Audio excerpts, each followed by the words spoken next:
allow them to use sort of do marketing to bring things in. What one of the differences will be is that, I mean, it's no cost to participate for the people who are performing, but for the cast, but for the audience, there will be a small charge. I mean, because part of the way that this thing does it is by taking fees off of each ticket. And so that is what we're planning on doing. And I think what it'll probably be, because it's like in terms of doing it and then streaming it, it ends up being like their charge is like $2.50 a ticket. So I figure I'll charge like $5 a ticket, and then also provide to the audience as something afterwards. I'll send them like a PDF, like I've sent to you, of the play, so that they can continue it and that they get something else out of it. So that's the plan for now. We'll see how it works. And I just wanted to, I'm going to be putting more stuff on Facebook and emails to people about it over the weekend, and just wanted to sort of let you guys know about that. And so we'll do that. All right, so I guess I'm glad to see Michael is here and Ken is here. And so just want to do a quick reminder to people the way we do it is when you're in the scene, have your video on and unmuted, and then when you're off, mute yourself and turn off your videos, so that in gallery view we just sort of see the people who are in the scene. And so that's what we're going to be doing. We do have some other roles that people, let's see. Paul? Yeah. I just need to be reminded how to put this together with the PDF of the script. I don't have a physical copy of the script with me. Okay, well, what you just need to do is you need to just sort of set up your screen on part of the screen, and then just like you can even just read the PDF through your web browser. So just like double click on the email. So it sort of makes Zoom part of it, a smaller part of the screen, and then have your thing there and try and bring it up. And see, the thing is that sometimes if you can't manage it so that you can see the stuff through Zoom, as long as your camera is still on, we can still see you, and you can still just read it that way if you can't manage to arrange it so that we do that. So we do have. I've lost you now. I can't see you. Okay, well, we can see you, but can you see the script? No, I can't. Okay. Where are you at then? You just sort of, are you in the email with the script? If you double click on the PDF, you should be able to see the script. Sorry. Now I'm back. Okay, but have you been able to find the script yet? Okay, but yeah, but it's like I have to go on another site for that. Yeah, okay, well, then if I want to get started here, but if you can see it, even if you can't see us, we can see you. So you can just sort of read to your camera, with the script, if that's what's necessary. We also, since Eleanor couldn't make it and Jim ran away, so let's let me just see what else could we. Now I have the PDF and I can still hear you. You have the PDF and you can still hear us. Yes, okay. I do. Okay, yeah. At some point, just that's probably good, and that should work. We can see you. But just what you could play around with is like if you can go in and if you get at the corner of a screen and then sort of resize it, then you can have, the idea is to have the two sort of screens like side by side or one on top of another to help do it. But if you can just see the text, just stay with the text and that's, Yes, we'll stay with the text. And you can hear me, can you? yes, we can hear you. Good. That's all we need. That's all Yeah. we need. Yep, absolutely. Okay, so we do have just a few other roles if, oh.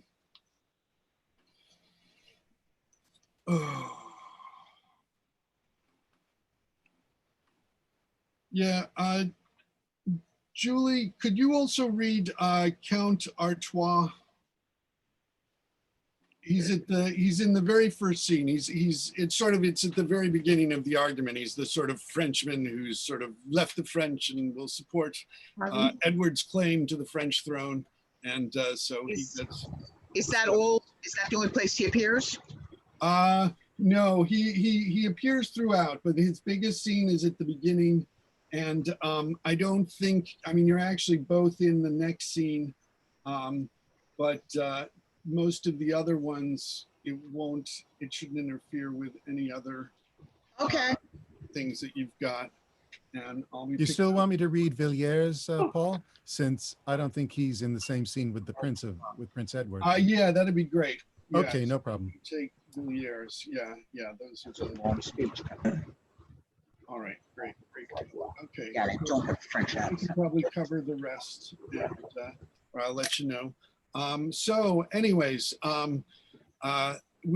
unless anybody has any questions before they begin, I'm just going to sort of, one of the things I want to do is sort of, we should each introduce ourselves and say, like the main part that you're playing, everybody's playing a bunch of different parts, but just so that you can do that, and then turn off your camera, and then turn on your camera and mute yourself, and then turn it back on when you're in the scene.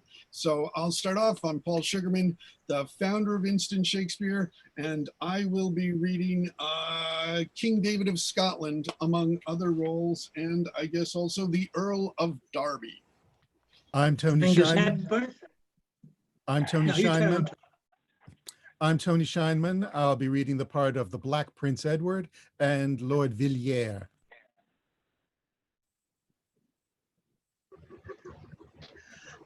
Hi, I'm Julie Kirshner. I'm playing the Countess.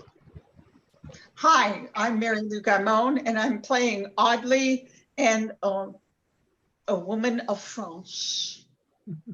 I'm David Lutzer. I'm playing King John of France, Douglas, and Lord Pearson.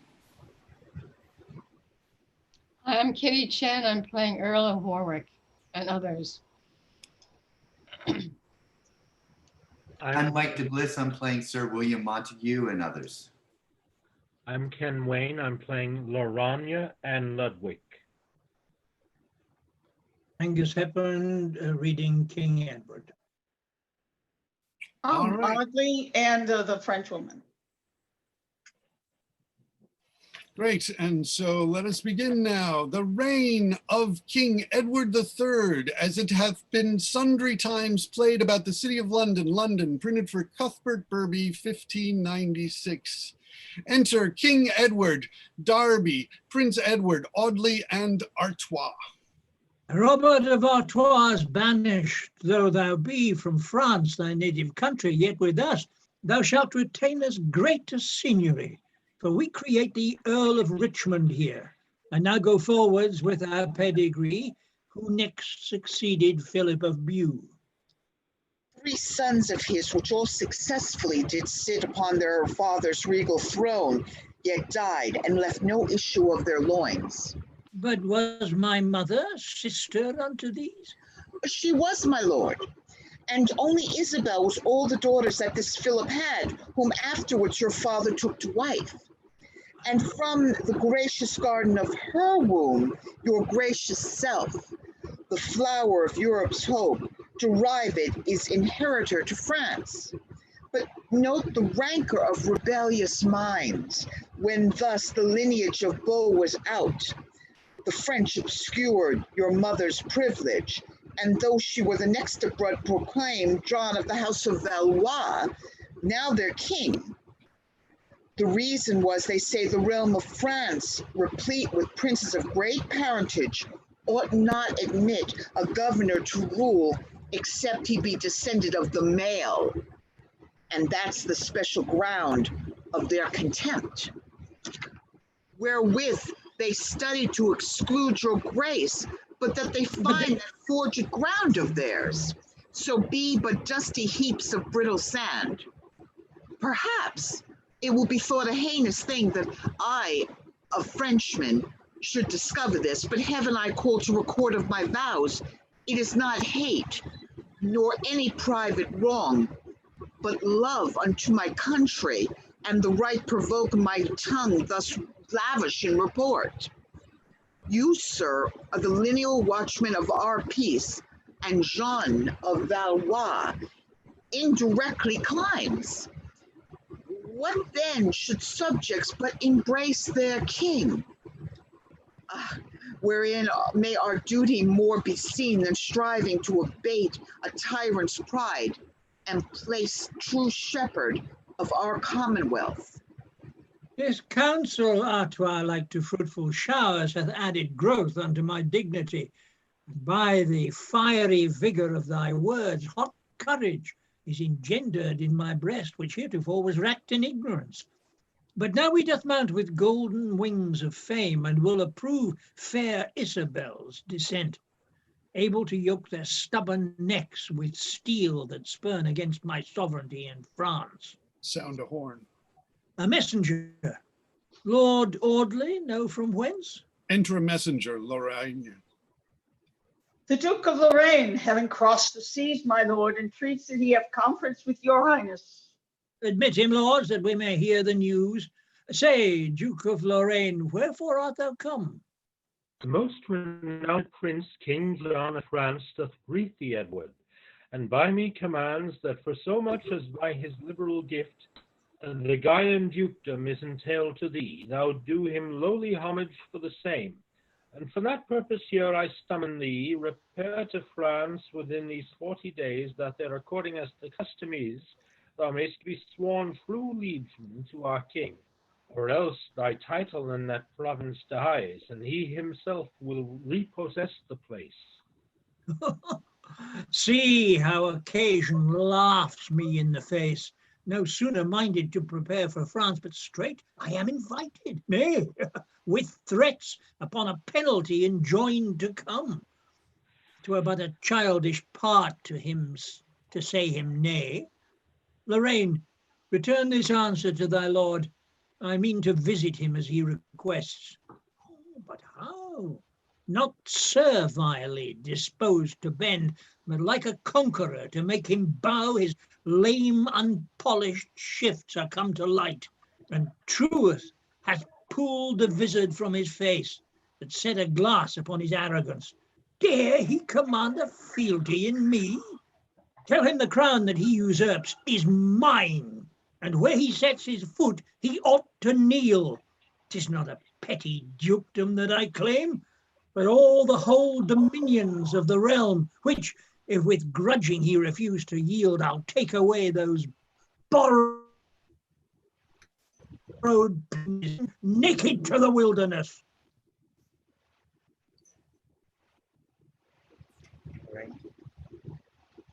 I lost you. Can you hear me? Yes, we can hear you. Okay. Then, Edward, here, in spite of all thy lords, I do pronounce defiance to thy face. Defiance, Frenchman, we rebound it back, even to the bottom of thy master's throat. And be it spoke with reverence of the king, my gracious father, and these other lords, I hold thy message but as scurrilous, and him that sent thee like the lazy drone crept up by stealth unto the eagle's nest, from whence we'll shake him with so rough a storm that others shall be warned by his harm. Bid him leave of the lion's case he wears, lest meeting with the lion in the field, he chance to tear him piecemeal for his pride. The soundest counsel I can give his grace is to surrender ere he be constrained. A voluntary mischief hath less scorn than when reproach with violence is born. Regenerate traitor, viper to the place where thou was fostered in thine infancy, bearest thou a part in this conspiracy? He draws his sword. Lorraine, Behold the sharpness of this steel. Fervent desire that sits against my heart is far more thorny pricking than this blade. That with the nightingale I shall be scared, as oft as I dispose myself to rest, until my colours be displayed in France. This is thy final answer. So be gone. Is not that, nor any English brave, afflicts me so as doth his poisoned view that is most false, should most of all be true. Now, Lord, our fleeting bark is under sail. Our gage is thrown, and war is soon begun, but not so quickly brought unto an end. Enter Montague. But wherefore comes Sir William Montague? How stands the league between the Scots and us? Bracket and dissevered, my renowned lord. The treacherous king no sooner was informed of your withdrawing of your army back, but straight forgetting of his former oath, he made invasion of the bordering towns. Barwick is wound, Newcastle spoiled and lost, and now the tyrant hath begirt with siege the castle of Roxbarrow, where enclosed the Countess Salisbury is like to perish. That is thy daughter Warwick, is it not, whose husband hath in Brittany served so long, about the planting of Lord Mountford there? It is, my lord. Noble David, hast thou none to grieve but silly ladies with thy threatening arms? That I will make you shrink your snaily horns. First, therefore, Audley, this shall be thy charge. Go levy footmen for our wars in France. And Ned, take muster of our men-at-arms. In every shire, elect a several band. Let them be soldiers of a lusty spirit, such as dread nothing but dishonour's blot. Be wary, therefore, since we do commence a famous war, and with so mighty a nation, Derby, be thou ambassador for us unto our father-in-law, the Earl of Hainault. Make him acquainted with our enterprise, and likewise will him with our own allies that are in Flanders to solicit so the Emperor of Almaine in our name. Myself, whilst thou art jointly thus employed, will with these forces that I have at hand march and once more repulse the traitorous Scot. But, sirs, be resolute. We shall hide. Thou must begin now to forget thy study and thy books, and ure thy shoulders to an armor's weight. As cheerful sounding to my youthful spleen, this tumult is of war's increasing broils, as at the coronation of a king.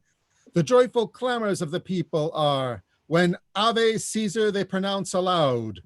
Within this school of honor I shall learn either to sacrifice my foes to death, or in a rightful quarrel spend my breath. Then cheerfully forward, each a several way. In great affairs 'tis naught to use delay. Exeunt. Enter the Countess. Alas, how much in vain my poor eyes gaze for succor that my sovereign should send. Cousin Montague, I fear thou wants the lively spirit sharply to solicit with vehement suit the king in my behalf. Thou dost not tell him what a grief it is to be the scornful captive of a Scot, either to be wooed with broad untuned oaths, or forced by rough insulting barbarism. Thou dost not tell him, if he here prevail, how much they will deride us in the north, and in their vile uncivil skipping jigs bray forth their conquest, and now overthrow even in the barren, bleak, and fruitless air. Enter David and Douglas and Lorraine. I must withdraw. The everlasting foe comes to the wall. I'll closely step aside and list their babble, blunt and full of pride. My lord of Lorraine, our brother of France, commend us as the man in Christendom that we must reverence and entirely love. Touching your embassage, return and say that we with England will not enter parley, nor never make fair weather or take truce, nor burn their neighbor town, but burn their neighbor towns, and so persist with eager rods beyond their city York, and never shall our bonny riders rest, nor rust and canker have the time to eat their light-born snaffles, nor the nimble spur, nor lay aside the jacks of gimmeled mail, nor hang in their staves of grained Scottish ash in peaceful wise upon their city walls, nor from their buttoned tawny leathern belts dismiss their biting whinyards till your king cry out, enough, spare England now for pity. Farewell, and tell him that you leave us here before this castle. Say you come from us, even when we had that yielded to our hands. Take my leave, and fairly will return your acceptable greeting to my king. Now, Douglas, to our former task again, for the division of certain spoil. My liege, I crave the lady no more. Nay, soft ye, sir. First I must make my choice, and first I do bespeak her for myself.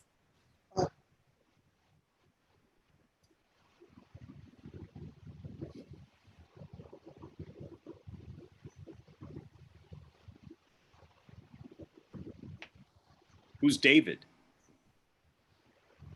Oh, that actually should be Douglas. Oh, okay, I didn't know that. Why then, my liege, let me enjoy her jewels. Those are her own, still liable to her, and who inherits her hath those withal. Enter a Scot in haste.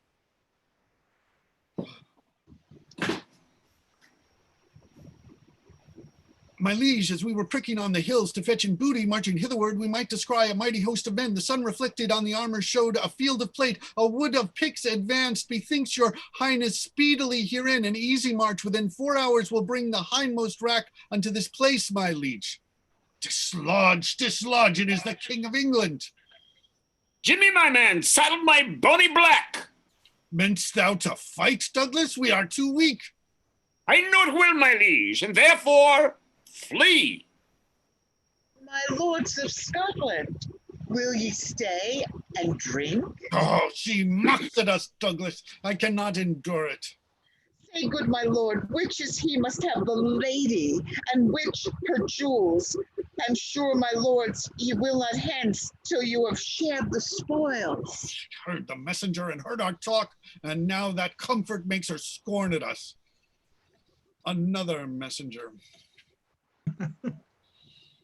Ah, my good lord, oh, we are all surprised after the French ambassador, my liege, and tell him that you dare not ride to York. Excuse it, that your bonny horse is lame. Ah, she heard that too! Intolerable grief! Woman, farewell, although I do not stay. Exeunt Scots.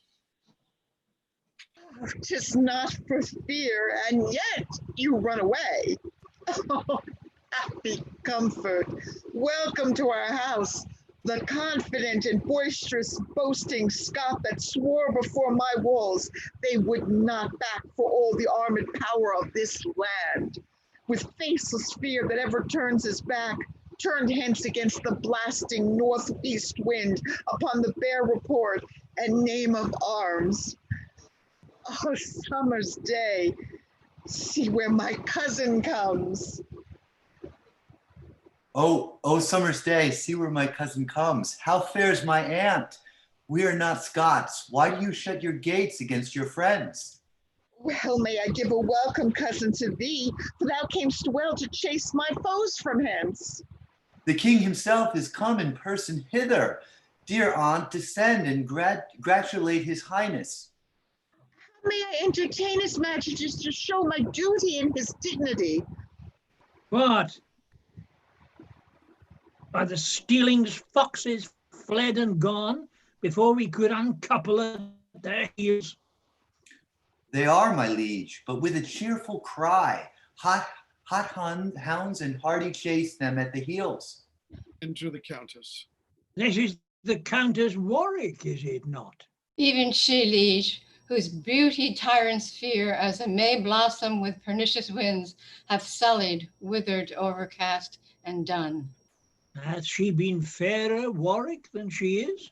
My gracious king, fair is she not at all, if that herself were by to stain herself, as I have seen her when she was herself. What strange enchantment lurk in those her eyes, when they excelled this excellence they have. Mine hath power to draw my subject eyes from Persing majesty, to gaze.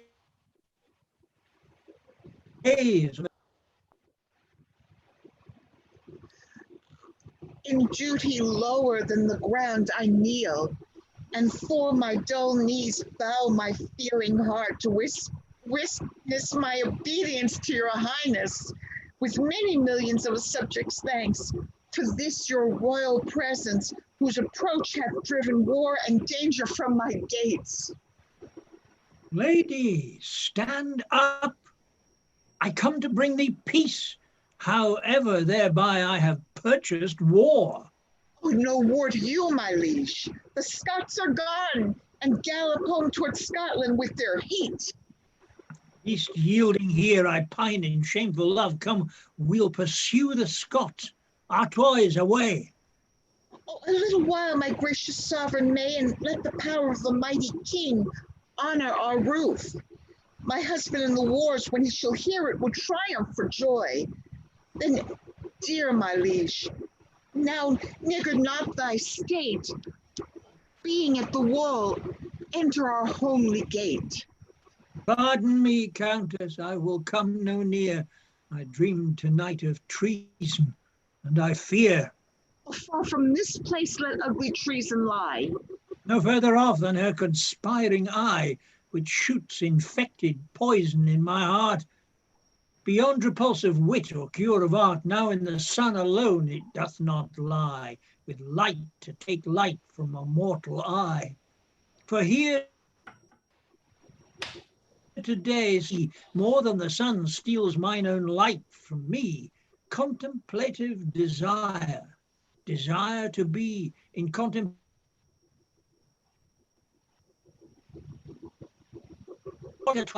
Away. What might I speak to make my sovereign stay? What needs a tongue such as speaking eye, more swades than winning oratory?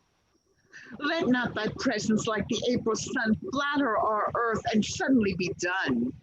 More happy do not make our outward wall than thou wilt grace our inner house withal.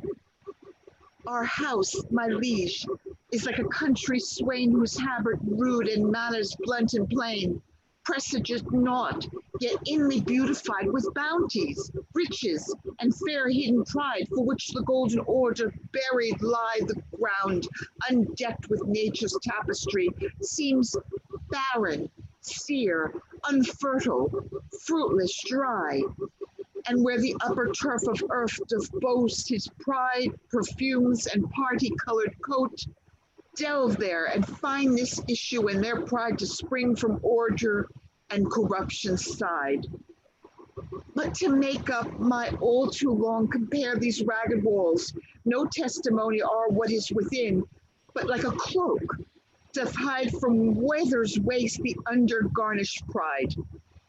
More gracious than my terms can let thee be, entreat thyself to stay a while with me. Wise as fair. What fond fit can be heard when wisdom keeps the gate as beauty's guard? Countess, albeit my business urgeth me, you shall attend while I attend on thee. Come, my lords, here will I host tonight. Exeunt. Enter Ludovic. I might perceive his eye and her eye lost, his care to drink her sweet tongue's utterance and changing passion like inconstant clouds that rack upon the carriage of the winds increase and die in his disturbed cheeks. Lo, when she blushed, even then did he look pale, as if her cheeks by some enchanted power attracted the cherry blood from his, had the cherry blood from his. Anon with reverent fear, when she grew pale, his cheek put on their scarlet ornaments, but no more like her orient all red, than brick to coral, or live things to dead. Why did he then thus counterfeit her looks? If she did blush, 'twas tender modest shame, being in the sacred presence of a king. If he did blush, 'twas ready modest shame to wail his eyes amiss, being a king. If she looked pale, 'twas silly woman's fear to bear herself in presence of a king. If he looked pale, it was with guilty fear to dote amiss, being a mighty king. Then Scottish wars farewell. I fear 'twill prove a lingering English siege of peevish love. Here comes his highness walking all alone. Enter King Edward. She is grown more fairer far since I came hither. Her voice more silver every word than other, her wit more fluent. What a strange discourse unfolded she of David and his Scots. Even thus, quoth she spake, and then spoke broad with epithets and accents of the Scot, but somewhat better than the Scot could speak. And thus, quoth she, and answered then herself, for who could speak like her but she herself? Breathes from the wall an angel's note from heaven, of sweet defiance to her barbarous foes. When she would talk of peace, methinks her tongue commanded war to prison. When of war, it wakened Caesar from his Roman grave. To hear war beautified by her discourse. Wisdom is foolishness, but in her tongue beauty a slander. But in her fair face there is no summer, but in her cheerful looks, nor frosty winter, but in her disdain. I cannot blame the Scots that did besiege her, for she is all the treasure of our land. But call them cowards that they ran away, having so rich and fair a cause to stay. Art thou there, Ludwig? Give me ink and paper. I will, my liege. And bid the lords hold on their play at chess, for we will walk and meditate alone. I will, my sovereign. This fellow is well read in poetry, and hath a lusty and pervasive spirit.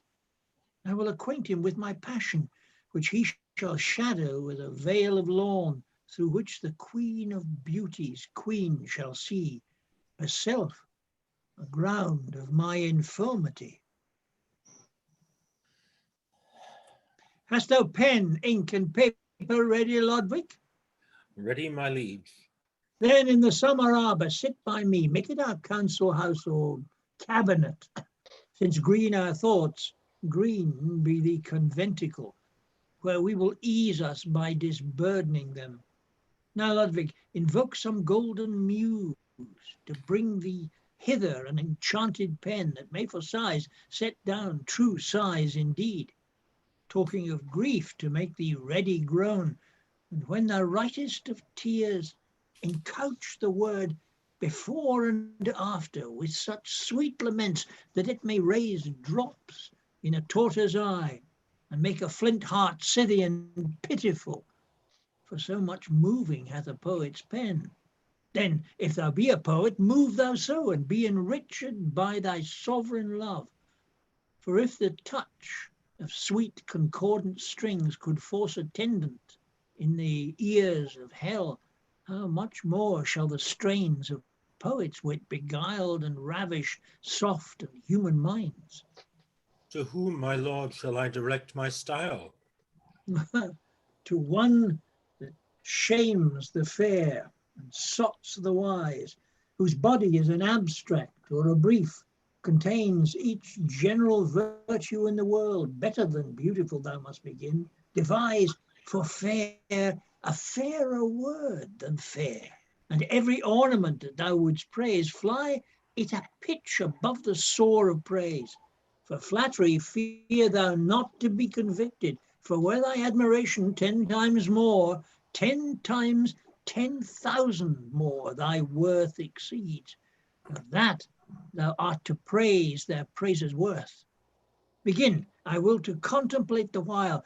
Forgot not to set down how passionate, how heart sick, and how full of languishment her beauty makes me. Write I to a woman? What but you else could triumph on me? Or who but women doth our love's lays greet? What thinkest thou I did bid thee praise a horse? Of what condition or estate she is, 'twere requisite that I should know, my lord. Of such estate, that hers is as a throne, and my estate the footstool where she treads. Then mayst thou judge what her condition is by the proportion of her mightings. Write on while I peruse her in my thoughts. Her voice to music, or the nightingale, to music every summer leaping swain compares a sunburnt lover when she speaks. And why should I speak of the nightingale? The nightingale sings an adulterate wrong, and that compared is to satirical, for sin through sin would not be so esteemed, but rather virtue sin, sin virtue deemed. Her hair far softer than the silkworm's twist, like to a flattering glass, doth make me more fair. The yellow amber, like a flattering glass, comes in too soon for writing of her eyes. I'll say that like a glass they catch the sun, and thence the hot reflection doth rebound against my breast, and burns my heart within. What a world of descant makes my soul upon this voluntary ground of love. Come, Lodwig, hast thou turned thy ink to gold? If not, write but in letters capital my mistress' name, and it will gild thy paper.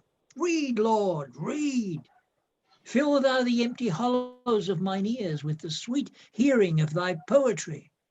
I have not to a period brought her praise. Both infinite, which apprehends such violent extremes that they beauty hath no match but my affection. Hers more than most, mine most and more than more. Hers more to praise, and then tell the sea by drops, nay, more than drop, the massy earth by sands, and said by said, print them in memory. Then wherefore talk'st thou of a period to that which craves unended admiration? Read, let us hear. More fair and chaste than is the queen of shades. Oh, that love hath two faults gross and palpable. Comparest her to the pale queen of night, who being set in dark seems therefore light. What is she when the sun lifts up her head? But like a fading taper, dim and dead. My love shall brave the eye of heaven at noon, and being unmasked, outshine the golden sun. What is the other fault, my sovereign lord? Read o'er the line again. More fair and chaste. Ah, I did not bid thee talk of chaste, to ransack so the treason of her mind, for I had rather have her chaste than just. Chaste, out with the moonline, I will lay none of it. Let the sun, say she hath thrice more splendor than the sun, that her perfections emulates the sun.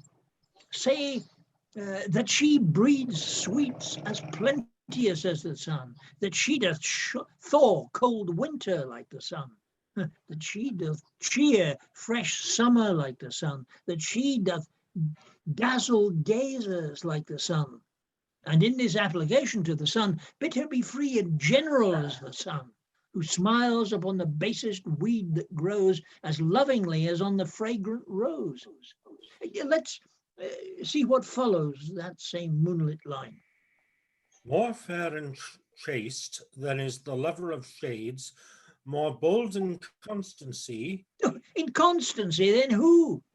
Than Judith was. Oh, monstrous line! Put in the next a sword, and I shall woo her to cut off my head. Blot, blot, good Ludwig, let us hear the next. There's all that yet is done.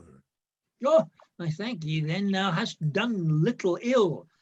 But what is done is passing ill. No, let the captain talk of boisterous war, the prisoner of immured dark constraint. The sick man best sets down the pangs of death. The man that starves the sweetness of a feast, the frozen soul, the benefit of fire, and every grief his happy opposite. Love cannot sound well but in lovers' tongues. Give me the pen and paper, I will write. Enter Countess. Oh, but soft, here comes the treasurer of my spirit. Ludwig, thou knowst not how to draw a battle. These wings, these flankers, and these squadrons argue in the defective discipline.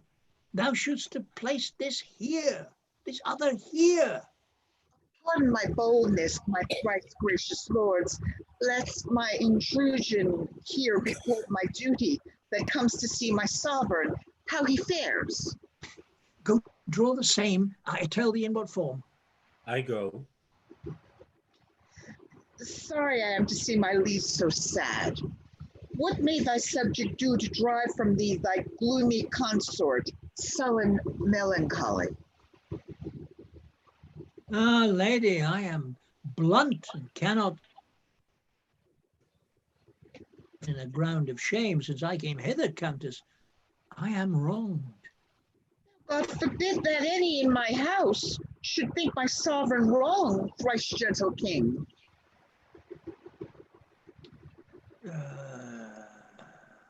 Acquaint me with thy cause of discontent. Acquaint me with the cause of discontent. How near then I shall be to remedy? As near, my liege, as all my woman's power can pawn itself to buy thy remedy. If thou speakst true, then I have my redress.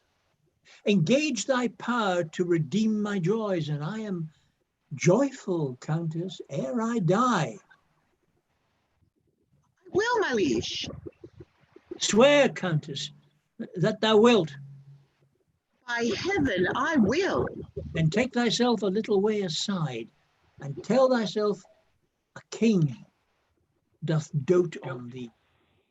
Say that within thy power doth lie to make him happy, and that thou hast sworn to give him all the joy within thy power. Do this, and tell me when I shall be happy.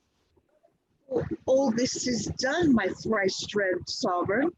That power of love that I have power to give, thou hast with all devote obedience. Employ me how thou wilt in proof thereof. Thou hast me say that I do dote on thee. If on my beauty take it, if thou canst, though little I do prize it, 10 times less, if on my virtue take it, if thou canst for virtue store by giving doth augment, be it on what I can give, and thou just take away, inherit it. Beauty that I would enjoy. Oh, were it painted, I would wipe it off and dispossess myself to give it thee, but sovereign, it is soldered to my life. Take one and both, like a humble shadow, it haunts the sunshine of my summer's life. But thou mayst leave it me to sport withal. As easy may my intellectual soul be lent away, and yet my body live, as lend my body palace to my soul, away from her, and yet retain my soul. My body is her bower, her court, her abbey, and she an angel pure, divine, unspotted. If I should leave her house, my lord, to thee, I kill my poor soul, and my poor soul me. Didst thou not swear to give me what I would? I did, my liege. So what you would, I could. I wish no more of thee than thou mayst give, nor beg I do not, but I rather view that is thy love, and for that love of thine in rich exchange I tender mine to thee. But that your lips were sacred, my lord, you would profane the holy name of love. That love you offer me, you cannot give, for Caesar owes that tribute to his queen. That love you beg of me, I cannot give, for Sarah owes this duty to her lord. He that doth clip or counterfeit your stamp shall die, my lord. And will your sacred self commit high treason against the kings of heaven, to stamp his image in forbidden metal, forgetting your allegiance and your oath? In violating marriage sacred law, you break a greater honor than yourself. To be a king is of a younger house than to be married. Your progenitor, sole reigning Adam on the universe by God, was honored for a married man, but not by him anointed for a king. It is a penalty to break your statutes, though not enacted with your highness's hand. How much more to infringe the holy act made by the mouth of God, sealed with his hand.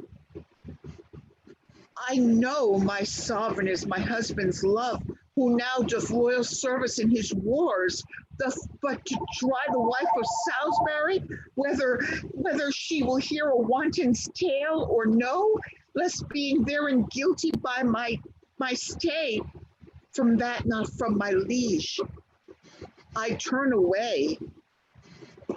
Whether is her beauty by her words divine, or are her words sweet chaplains to her beauty? Like as the wind doth beautify a sail, and as a sail becomes the unseen wind, so doth her words, her beauty words. Oh, that I were a honey-gathering bee, to bear the comb of virtue from his flower, and not a poison-sucking, envious spider, to turn the vice I take to deadly venom. Religion is austere, and beauty gentle. To strike a guardian for so fair a weed, oh, that she were as is the air to me. Why, so she is. For when I would embrace her, this do I, and catch nothing but myself. I must enjoy her, for I cannot beat with reason and reproof beyond love away. Enter Warwick. Here comes her father. I will work with him to bear my colours in this field of love. How is it that my sovereign is so sad? May I with pardon know your highness' grief, and that my old endeavour will remove it? It shall not cumber long, your majesty. A kind and voluntary gift thou profferest, that I was forward to have begged of thee. But, oh, thou world great nurse of flattery, why dost thou tip men's tongues and golden words, and pace their deeds with weight of heavy lead? That fair performance cannot follow promise. Oh, that a man might hold the heart's closed book, and choke the lavish tongue when it doth utter the breath of falsehood, nor coquetry there. Far be it from the honour of my age, that I should owe bright gold and render lead. Age is a sink, not a flatterer. I say again, that if I knew your grief, and that by me it may be lessened, my proper harm should buy your highness good. These are the vulgar tenders of false men, that never pay the duty of their words. Thou wilt not stick to swear what thou hast said, but when thou knowest my grief's condition, this rash disgorged vomit of thy word, thou wilt eat up again, and leave me helpless. By heaven, I will not, though your majesty did bid me run upon your sword and die. Say that my grief is no way medicinable, but by the loss and bruising of thine honour. If nothing but that loss may vantage you, I would accomplish that loss my vantage too. Think'st that thou canst answer to a gain? I cannot, nor I would not if I could. But if thou dost, what shall I say to thee? What may be said to any perjured villain that break the sacred warrant of an oath? What wilt thou say to one that breaks an oath? That he hath broke his faith with God and man, and from them both stands excommunicate. What office were it to suggest a man to break a lawful and religious oath? An office for the devil, not for man. That devil's office must thou do for me, or break thy oath, or cancel all thy bonds of love and duty twixt thyself and me. And therefore, Warwick, if thou art thyself the lord and master of thy word and other, go to thy daughter, and in my behalf command her, woo her, win her anyways, to be my mistress and my secret love. I will not stand to hear thee make reply, thy oath breaks hers, or let thy sovereign die. He exits. O doting king, or detestable office, well may I tempt myself to wrong myself, when he hath sworn me by the name of God, to break a vow made by the name of God. What if I swear by this right hand of mine to cut this right hand of the better way, or to profane the idol, then confound it? But neither will I do. I'll keep mine oath, and to my daughter make a recantation of all the virtue I have preached to her. I'll say she must forget her husband Salisbury, if she remember to embrace the king. I'll say an oath may easily be broken, but not so easily pardoned being broken. I'll say it is true charity to love, but not true love to be so charitable. I'll say his greatness may bear out the shame, but not his kingdom can buy out the sin. I'll say it is my duty to persuade, but not her honesty to give consent. Enter Countess. See where she comes. Was never father had against his child an embassage so bad. My lord and father, I have sought for you. My mother and the peers importune you to keep in promise of his majesty, and do your best to make his highness merry. How shall I enter into this graceless errand? I must not call her child. For where's the father that will in such a suit seduce his child? Then wife of Salisbury shall I so begin. No, he is my friend, and where is found the friend that will do friendship such endamagement? Neither my daughter nor my dear friend's wife. I am not Warwick as thou thinkst I am, but an attorney from the court of hell, that thus have housed my spirit in his form, to do a message to thee from the king. The mighty king of England dotes on thee. He that hath power to take away thy life hath power to take thy honor, then consent to pawn thy honor rather than thy life. Honor is often lost and got again, but life, once gone, hath no recovery. The sun that withers doth nourish grass. The king that would disdain thee will advance thee. The poets write that great Achilles' spear could heal the wound it made. The moral is, what mighty men misdo, they can amend. The lion doth become his bloody jaws, and grace his foragement by being mild. When vassal fear lies trembling at his feet, the king will in his glory hide thy shame, and those that gaze on him to find out thee will lose their eyesight looking in the sun. What can one drop of poison harm the sea, whose hugy vastures can digest the ill and make it lose his operation? The king's great name will temper their misdeeds and give the bitter portion of reproach a sugared sweet and most delicious taste. Besides, it is no harm to do the thing which without shame could not be left undone. Thus have I in his majesty's behalf apparelled sin in virtuous sentences, and dwell upon thy answer in his suit. Unnatural besiege. Woe me unhappy to have escaped the danger of my foes, and to be 10 times worse envied by friends. Hath he no means to stain my honest blood, but to corrupt the author of my blood, to be his scandalous and vile solicitor? No marvel though the branches he be infected, when poison hath encompassed the root. No marvel though the leprous infant die, when the stern dam envenometh the dug. Why then give sin a passport to offend, and use the dangerous reign of liberty? Blot out the strict forbidding of the law, and cancel every canon that prescribes a shame for shame, or penance for offense. No, let me die, if his too boisterous will have it so, before I will consent to be an actor in his graceless lust. Why, now thou speaks as I would have thee speak. And mark how I unsay my words again.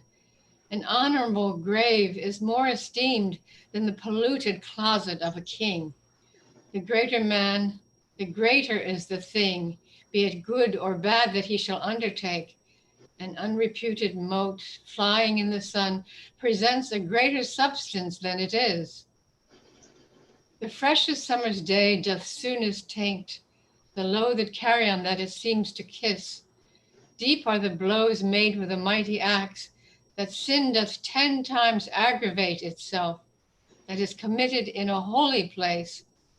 An evil deed done by authority is sin and subornation. Deck an ape in tissue, and the beauty of the robe as but the greater scorn unto the beast. A spacious field of reasons could I urge between his gloomy daughter and thy shame. That poison shows worst in a golden cup. Dark night seems darker by the lightning flash. Lilies that fester smell far worse than weeds. And every glory that inclines to sin, the shame is treble by the opposite. So leave I with my blessing in thy bosom, which then convert to a most heavy curse when thou convertest from honor's golden name to the black faction of bed blotting shame. I'll follow thee, and when my mind turns so, my body sink my soul in endless woe. Exeunt. Enter at one door Darby from France, at another door Audley with the drum. Thrice noble Audley, well encountered here. How is it with our sovereign and his peers? 'Tis full a fortnight, and I saw him, his highness, what time he sent me forth to muster men, which I accordingly have done, and bring them hither in full array before his majesty would have me Lord of Derby from the emperor. As good as we desire. The emperor hath yielded to his highness friendly aid, and makes our king lieutenant general in all his lands and large dominions. Then via for the spacious bounds of France. How doth the highness leap to hear this news? I have not yet found time to open them. The king is in his closet, malcontent, for what I know not, but he gave in charge till after dinner none should interrupt him. The Countess Salisbury and her father Warwick, Artois, and all look underneath the brows. Undoubtedly, then, something is amiss. Enter the king. The trumpet sound, the king is now abroad. Here comes his highness. Befall my sovereign all my sovereign's wish. That thou wert a witch to make it so. The emperor greeteth you. Would it were the countess. And hath accorded to your suit. Thou liest, she hath not. Would she had. All love and duty to my lord and king. Well, all but one is none. What news with you? Oh, I have, my liege. I have mustered those horse and foot according to thy charge and brought them here. Then let those foot trudge hence upon those horse, according to our discharge, and be gone. Darby, I'll look upon the Countess mind anon. The Countess mind, my liege? I mean the Emperor. Leave me alone. What is his mind? Let's leave him to his humor, exeunt. Thus from the heart's abundance speaks the tongue, Countess for Emperor, and indeed, why not? She is as imperator over me, and I to her am as a needing vassal that observes the pleasure or displeasure of her eye. Enter Ludwig. What says the more than Cleopatra's match to Caesar now? That yet, my liege, ere night she will resolve your majesty. What drum is this that thunders forth this march to start the tender Cupid in my bosom? Poor shipskin, how it brawls with him that beateth it. Go break the thundering parchment, bottom out, and I will teach it to conduct sweet lines unto the bosom of a heavenly nymph. For I will use it as my writing paper, and so reduce him from a scolding drum to be the herald and dear counsel bearer betwixt a goddess and a mighty king.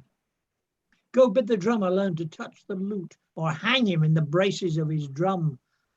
For now we think it is an uncivil thing to trouble heaven with such heart resounds. Away, the quarrel that I have requires no arms, but these of mine. These shall meet my foe in the deep march of penetrable groans. My eyes shall be my arrows, and my sighs shall serve me as the vantage of the wind to whirl away my sweetest artillery. But alas, she wins the son of me, for that is she herself. And thence it comes that poets term and the wanton warrior blind. But love hath eyes as judgment to his steps, till too much loved glory dazzles them. How now? Enter Ludwig. My liege, the drum that struck the lusty march stands with Prince Edward, your thrice valiant son. Enter Prince Edward. I see the boy. Oh, how his mother's face molded in his correctness strayed desire, and rates my heart and chides my thievish eye, who being rich enough in seeing her, yet seek elsewhere, and basest theft is that, which cannot cloak itself on poverty. Now, boy, what news? I have assembled, my dear lord and father, the choicest buds of all our English blood for our affairs to France, and here we come to take direction from your majesty. Still do I see him in delineate, his mother's visage. Those his eyes are hers, who looking wistly on me make me blush, for faults against themselves give evidence. Lust as a fire, and me like lanthorns show. Like lust within themselves, even through themselves, away loose silks or wavering vanity, shall the large limit offer Brittany. By me be overthrown, and shall I not master this little mansion of myself? Give me an armor of eternal steel. I go to conquer kings, and shall I not then subdue myself and be my enemy's friend? Must not be. Come, boy, forward, advance. Let's with our counselors sweet the air of France. Enter Ludovic. My liege, the countess with a smiling cheer desires access unto your majesty. Why, there it goes. That very smile of hers hath ransomed captive France and set the king, the dauphin, and the peers at liberty. Go leave me. Thy mother is but black, and thou, like her, doth put it in my mind how foul she is. Go fetch the countess, Heather in thy hand, and let her chase away these winter clouds, for she gives beauty both to heaven and earth, and sin is more to hack and hew power men than to embrace in an unlawful bed the register of rarities, since lethen Adam till this youngest hour. Enter Countess. Go, Ludwig, put thy hand into thy purse, play, spend, give, riot, waste. Do what thou wilt, so thou wilt hence a while and leave me here. Now my soul's playfellow art thou come to speak the more than heavenly word of yea to my objection in thy beauteous love. My father on his blessing hath commanded. Then thou shalt yield to me. Ay, dear my lord, your due. And that, my dearest love, can be no less than right for right, and render love for love. Then wrong for wrong and endless hate for hate. But sith I see your majesty so bent that my unwillingness, my husband's love, your high estate nor no respect respected can be my help, but that your mightiness will overbear in all of these dear regards. I bind my discontent to my content, and what I would not, I'll compel, I will, provided that you yourself remove those lets that stand between your highness's love and mine. Name them, fair countess, and by heaven I will. It is their lives that stand between our love that I would have choked up my sovereign. Whose lives, my lady? My thrice loving liege, your queen, and Salisbury, my wedded husband, who living hath that title in our love that we cannot bestow but by their death.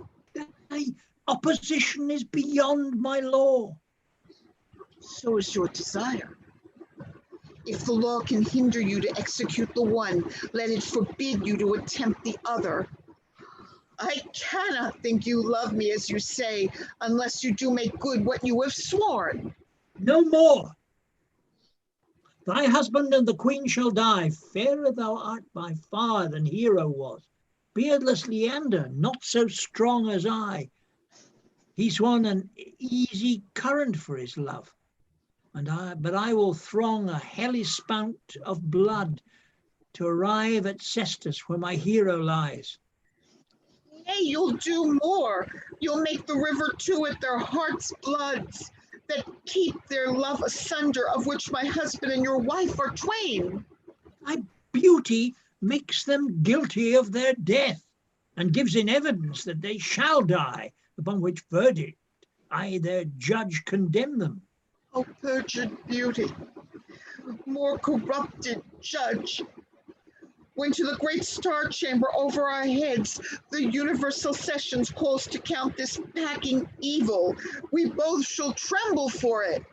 What says my fair love? Is she resolute? Resolute to be dissolute, and therefore this. Keep thy word, great king, and I am thine.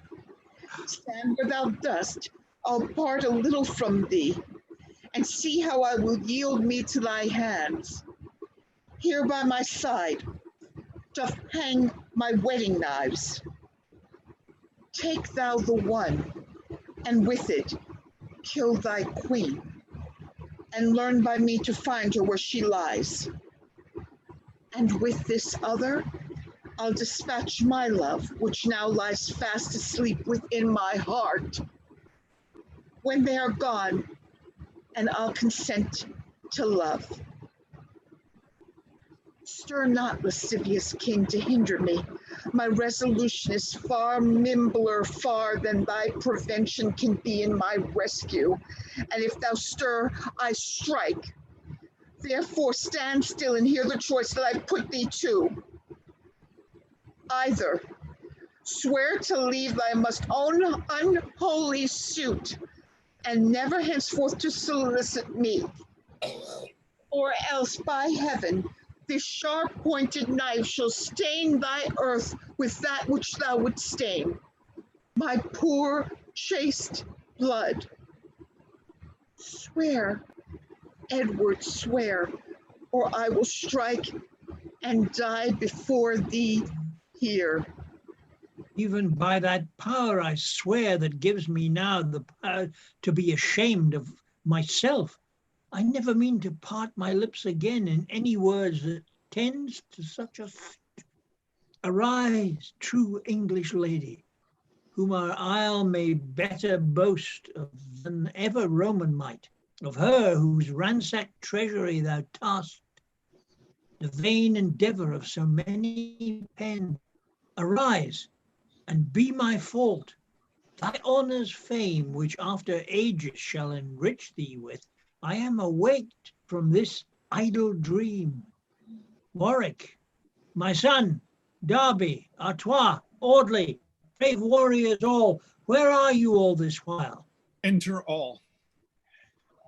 Warwick, I make thee warden of the north, thou Prince of Wales, and always straight to sea, scour to New Haven, there some stay for me. My Artois be to Flanders, to greet our friends there. It will scarce suffice me to discover my folly's siege against a faithful lover, for ere the sun shall guide the eastern sky, we'll wake him with our martial harmony. Exeunt. Enter King John of France, his two sons, Charles of Normandy and Philip, and the Duke of Lorraine.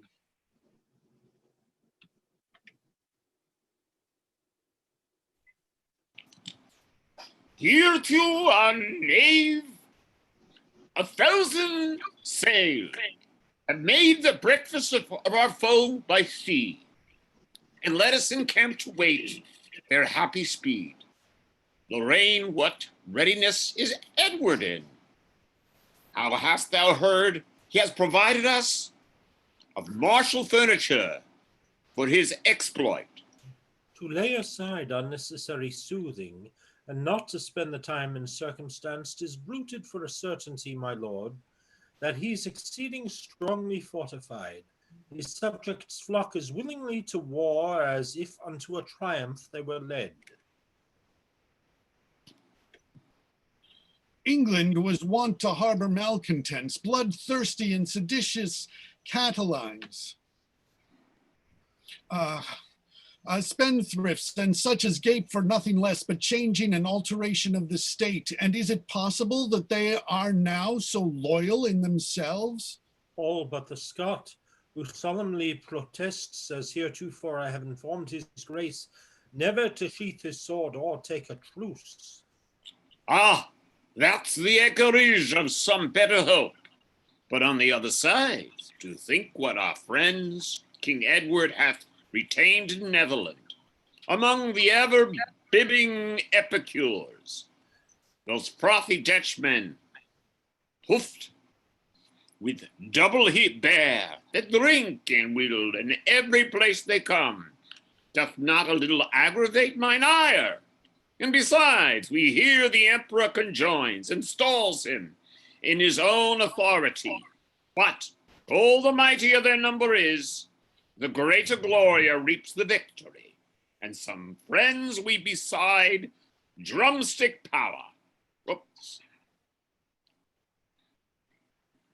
Hit it. What page are we on? I knocked it. 49. Page.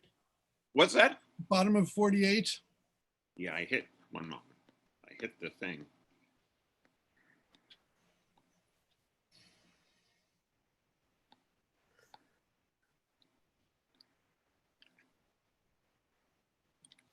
The stern Polonian and warlike Dane, the king of Bohemia and the Sea, all are all become confederates with us, and I think come marching hither apace. But soft I hear the music of their drums, which I guess their approach is near. Enter the King of Bohemia with Danes and a Polonian captain, with other soldiers another way. King John of France, as league and neighborhood requires, when friends are any way distressed, I come to aid thee with my country's force. And from the great Moscow, fearful to the Turk, and lofty Poland, nurse of hardy men, I bring these servitors to fight for thee, who willingly will venture in thy cause. Welcome, Bohemian King, and welcome all. This is your kindness that I will not forget, and besides your plentiful rewards in the crowns, that from the treasury you shall receive. And there comes a hair-brained nation decked in pride, and the spoil of whom will be a treble gain. And now my hope is full and my joy complete, and at sea we are bosomed as the force, and of Agamemnon and the haven of Troy. By the land of Xerxes we compare of strength, and whose soldiers drank up rivers in their thirst. The Bayard like blind and overwhelming Ned, to reach our old imperial diadem, and is either to be swallowed of the waves or hacked to pieces when thou comest ashore. Enter a mariner.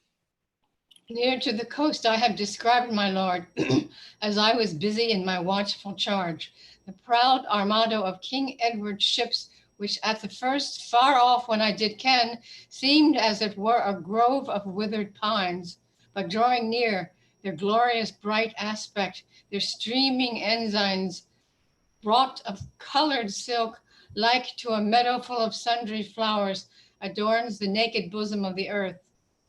Majestical the order of their course, figuring the horned circle of the moon, and on the top gallant of the admiral.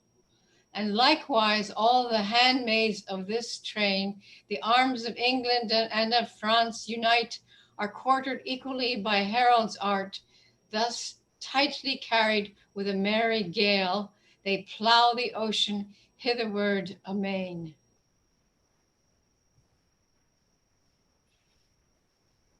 Oh, dare he already crop the flue of loose? I hope, the honey being gathered thence, he with the spider afterwards approached, shall suck forth deadly venom from the leaves.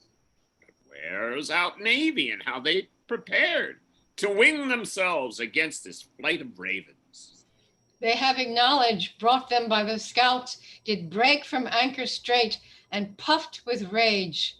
No otherwise then were their sails with wind, made forth as when the empty eagle flies to satisfy his hungry, gripping maw. These for thy news returned unto thy bark, and if thou shalt escape the bloody stroke of war, I do survive the conflict, come again, and let us hear the manner of flight. Mean, my lords, 'tis best we be dispersed, and to several places, least they chance to land. And first, you, my lord, with your Bohemian troops, shall pitch your battalions on the lower hand, and my eldest son, Duke of Normandy, together with his aid of Muscovites, shall climb the higher ground and other way. And here in the middle cost betwixt us both, Philip, my youngest boy, and I will lodge. And so, lords, be gone, and look unto your charge. You stand for France, the empire, fair and large. Now tell me, Philip, what is their concept touching the challenge of that the English make? I say, my lord, claim Edward what he can, and bring he ne'er so plain a pedigree, 'tis you are in possession of the crown, and that's the surest point of all the law. But were it not, yet ere he should prevail, I'll make a conduit of my dearest blood, or chase those straggling upstarts home again. Well said, young Philip. Call for bread and wine, The battle heard But we- far off. that we may cheer our stomachs with repast, and to look our foes more sternly in the face. And now has begun the heavy day at sea. Fight, Frenchmen, fight, and be like the fields of bears. And when they defend their younglings in their caves, stir angry Nemesis the happy helm, that with the sulphur battles of your rage, English fleet may be dispersed and sunk. Oh, father, how this echoing cannon shot like sweet harmony digests my cates. Now, boy, thou hearst the thundering terror 'tis, to buckle for kingdom's sovereignty, the earth and the giddy trembling when it shakes, or when the exultations of the air breaks in extremity in lightning flash, affrights not more than kings when they dispose, to show the rancor of their high swollen hearts. Retreat is sounded. One side hath the worse, or if it be French, sweet fortune turn. And my turning change the forward winds, that with advantage of a savoring sky, our men shall vanquish and thither fly. Enter Mariner. My heart misgives, say mirror of pale death, to whom belongs the honor of this day. Relate, I pray, if my breath will serve, that the sad discourse of this will discomfort, tour. I will, my lord. My gracious sovereign, France hath ta'en the foil, and boasting Edward triumphs with success. These iron-hearted navies, when last I was reporter to your grace, both full of angry spleen of hope and fear, hasting to meet each other in the face, as last conjoined. And by their our admiral encountered many shot, by this the other that beheld these twain, give earnest penny of a further wrack. Like fiery dragons took their haughty flight, and likewise meeting from their smoky wombs, sent many grim ambassadors of death. Then 'gan the day to turn to gloomy night, and darkness did as well enclose the quick, as those that were but newly reft of life. No leisure served for friends to bid farewell, and if it had, the hideous noise was such as echo to others seemed deaf and dumb.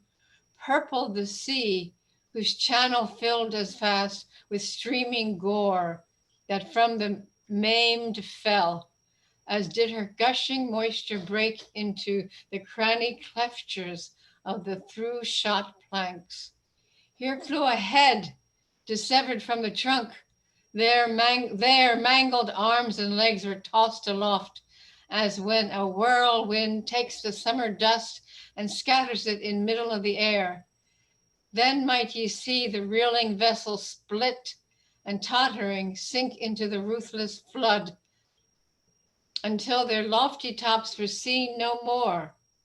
All shifts were tried both for defense and hurt, and now the effect of valor and of force, of resolution and of a cowardice, we lively pictured how the one for fame, the other by compulsion laid about.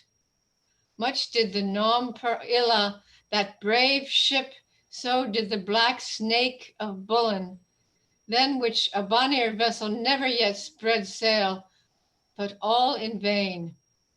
Both sun, the wine, and tide revolted all unto our foe men's side, that we perforce were fain to give them way, and they are landed, and thus my tale is done.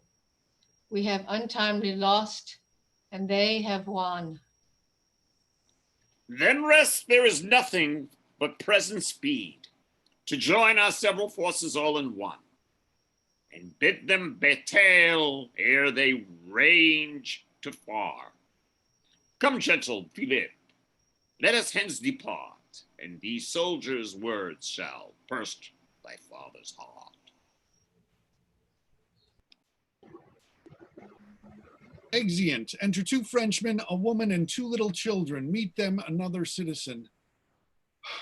Well, my masters, how, what's the news, and wherefore are you laden thus with stuff? What is it, quarter day, that you remove, and carry bag and baggage too? Quarter day, aye, and quartering day, I fear. Have you not heard the news that flies abroad? Well, what news? How the French navy is destroyed at sea, and that the French army is arrived. But what then? What then? Quoth you, why is it not time to fly when envy and destruction is so nigh? Oh, content thee, man. They are fraught enough from hence, and will be met, I warranty, to their cost before they break so far into the realm. Aye, so the grasshopper does spend the time in mirthful jollity till winter come, and then too late he would redeem his time when frozen cold hath nipped his careless head. He that no sooner will provide a cloak than when he sees it doth begin to rain, nor peradventure for his negligence be thoroughly washed when he suspects it not. We have that charge, and such a train as this must look in time to look for them and us, lest when we would, we cannot be relieved. Be like you then despair of ill success, and think our country will be subjugate? We cannot tell. 'Tis good to fear the worst. Yet rather fight than like unnatural sons forsake your loving parents in distress. Oh, tush, they that have already taken arms are many fearful millions in respect of that small handful of our enemies. But 'tis a rightful quarrel must prevail. Edward is son unto our late king's sister, where Jean Valois is 3 degrees removed. Besides, there goes a prophecy abroad, published by one who was a friar once, whose oracles have many proverbs, and now he says the time will shortly come. The time will shortly come when I, and favor roused in the West, shall carry hence the fluence of France. These I can tell ye, such as like surmise, strike many Frenchmen could unto their heart. Enter a Frenchman. Fly, countrymen and citizens of France! Sweet flowering peace, the root of happy life, is quite abandoned and expulsed the land. Instead of whom ransacked, constraining war sits like two ravens upon your houses' tops. Slaughter and mischief walk within your streets, and unrestrained make havoc as they pass. The former have even now myself beheld upon this fair mountain, whence I came, for so far off as I directed mine eyes, I might perceive 5 cities all on fire, cornfields and vineyards burning like an oven, and as the leaking vapor in the wind, I turned but aside, I likewise might discern the poor inhabitants escape the flame, fall numberless upon the soldiers' pikes. 3 ways these dreadful ministers of wrath do tread the measures of their tragic march. Upon the right hand comes the conquering king, upon the left is hot, unbridled sun, and in the midst our nation's glittering host, all which through distant yet conspire in one to leave a desolation where they come. Fly therefore, citizens, if you be wise, seek out some habitation further off. Here, if you stay, your wives will be abused, your treasure shot before your weeping eyes. Shelter you yourselves, for now the storm doth rise. Away, away! I think I hear their drums. Ah, wretched France, I greatly fear thy fall.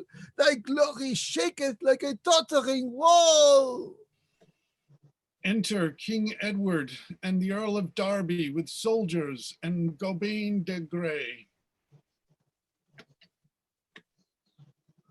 Where's the Frenchman by whose cunning guide we found the shallow of this river and had direction how to pass the sea? Here, my good lord. How art thou called? Tell me thy name. Gobain de Grey, if please your excellence.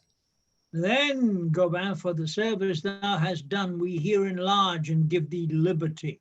And for recompense beside this good, thou shalt receive 500 marks in gold. I know not how we should have met our son, whom now in heart I wish I might behold. Enter Artois. Good news, my lord. The prince is hard at hand, and with him comes Lord Audley and the rest, whom since our landing we could never meet. Enter Prince Edward, Lord Audley, and soldiers. Welcome, fair prince. How hast thou sped, my son, since thy arrival on the coast of France?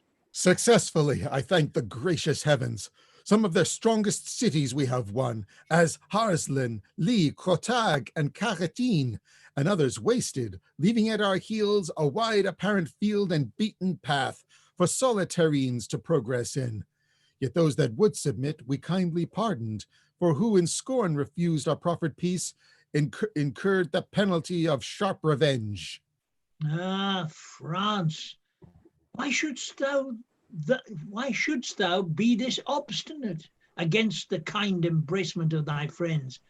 How gently had we thought to touch thy breast and set our foot upon thy tender mould, but that in forward and disdainful pride thou, like a skittish and untamed colt, dost start aside and strike us with thy heels.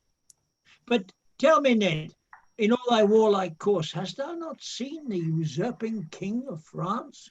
Yes, my good lord, and not 2 hours ago, with full 100,000 fighting men upon the other side with the river's bank, and on the other both his multitudes. I feared he would have cropped our smaller power, but happily perceiving your approach, he hath withdrawn himself to Cressy's plains, where, as it seemeth by his good array, he means to bid us battle presently. He shall be welcome. That's the thing we crave. Enter King John, Dukes of Normandy and Lorraine, King of Bohemia, young Philip and Saunders. King John of France. Edward knew that John, the true king of France, musing thou shalt encroach upon this land, and thy tyrannous proceeding slay. His faithful subjects subvert his towns, spits in thy face, and in this manner following upbraids with the thine arrogant intrusion. And first I condemn thee for a fugitive, thy thievish pirate, and a needy mate, or that hath neither nor abiding place, or by inhabiting some barren soil, where neither herb nor fruitful grain is had, and dost altogether live by pilfering. Next, insomuch as thou hast infringed thy faith, broke liege, and some solemnly covenant made with me, I would have thee for a pernicious wretch. And last of all, although I scorn to cope with such inferior to myself, yet in respect thy thirst is all for gold. They labor rather than to be feared than loved, to satisfy thy lust in either part. And here I come, and with me I have brought exceeding store of treasure, pearl and coin, and leave therefore now to persecute the weak, and armed enter in conflict with the armed, and let it be amongst the petty thefts, and how thou canst win with this pillage manfully. If gall or wormwood have a pleasant taste, then is thy salutation honey sweet. But as the one hath no such property, so is the other most satirical. Yet what how I regard thy worthless taint. If thou hast uttered them to foil my fame or dim the reputation of my birth, know that thy wolvish barking cannot hurt. If slyly to insinuate with the world and with a strumpet's artificial line to paint thy vituous and deformed cause, be well assured the counterfeit will fade, and in the end foul defects be seen. If thou didst it to provoke me on, as who would say I were but timorous or coldly negligent, did need a spur, Bethink thyself how slow I was at sea. Now, since my landing, I have won no towns, entered no further but upon the coast, and there have ever since securely slept. But if in otherwise employed, imagine thou where I intend to skirmish, not for pillage, but for crown, which thou dost wear, and that I vow to have, or one of us shall fall into his grave. Look not for cross invectives at our hands, or railing execrations of despite. Let creeping serpents hide in hollow banks, sting with their tongues. We have remorseless swords, and they shall plead for us and our affairs. Yet thus much briefly, by my father's leave, as all the immodest poison of thy throat is scandalous and most notorious lies, and our pretended quarrel is truly just, so end the battle when we meet today. May either of us prosper and prevail, or, luckless, cursed, receive eternal shame. That needs no further question. And I know his conscience witnesseth my right. Therefore, valor say, yet resign before the sickles thrust into the corn that enkindled fury turned to flame. Edward, I know what the right thou hast in France, and ere I basely will resign my crown, this champion field shall be a pool of blood, and all our prospect is a slaughterhouse. Aye, that approves thee, tyrant what thou art, no father, king, or shepherd of thy realm, but one that tears her entrails with thy hands, and like a thirsty tiger sucks her blood. You peers of France, why do you follow him? He's so prodigal to spend your lives. Whom should they follow, aged impotent, but he that is their true-born sovereign?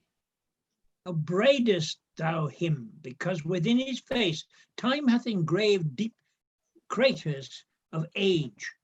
Know that these grave scholars of experience, like stiff-grown oaks, will stand immovable when whirlwind quickly turns up younger trees.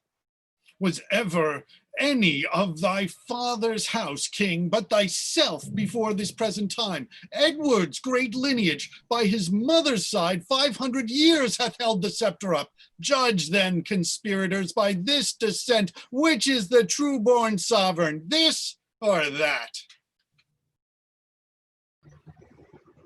Father, range your battles, prate no more. These English fain would spend the time in words.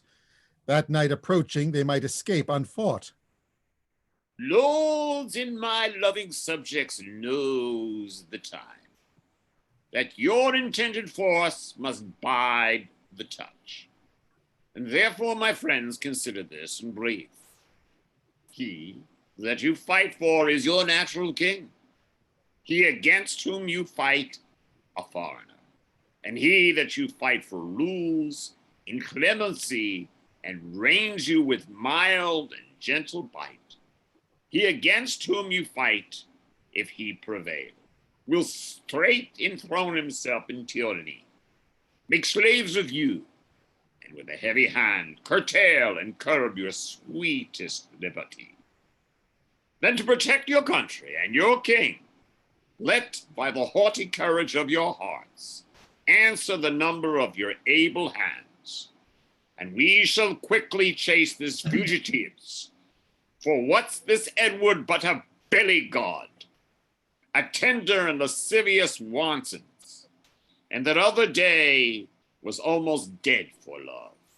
And what I pray you is this goodly guard, such as but scant them of their chines of beef, and take away their dunny feather beds, and presently they are a resty stiff.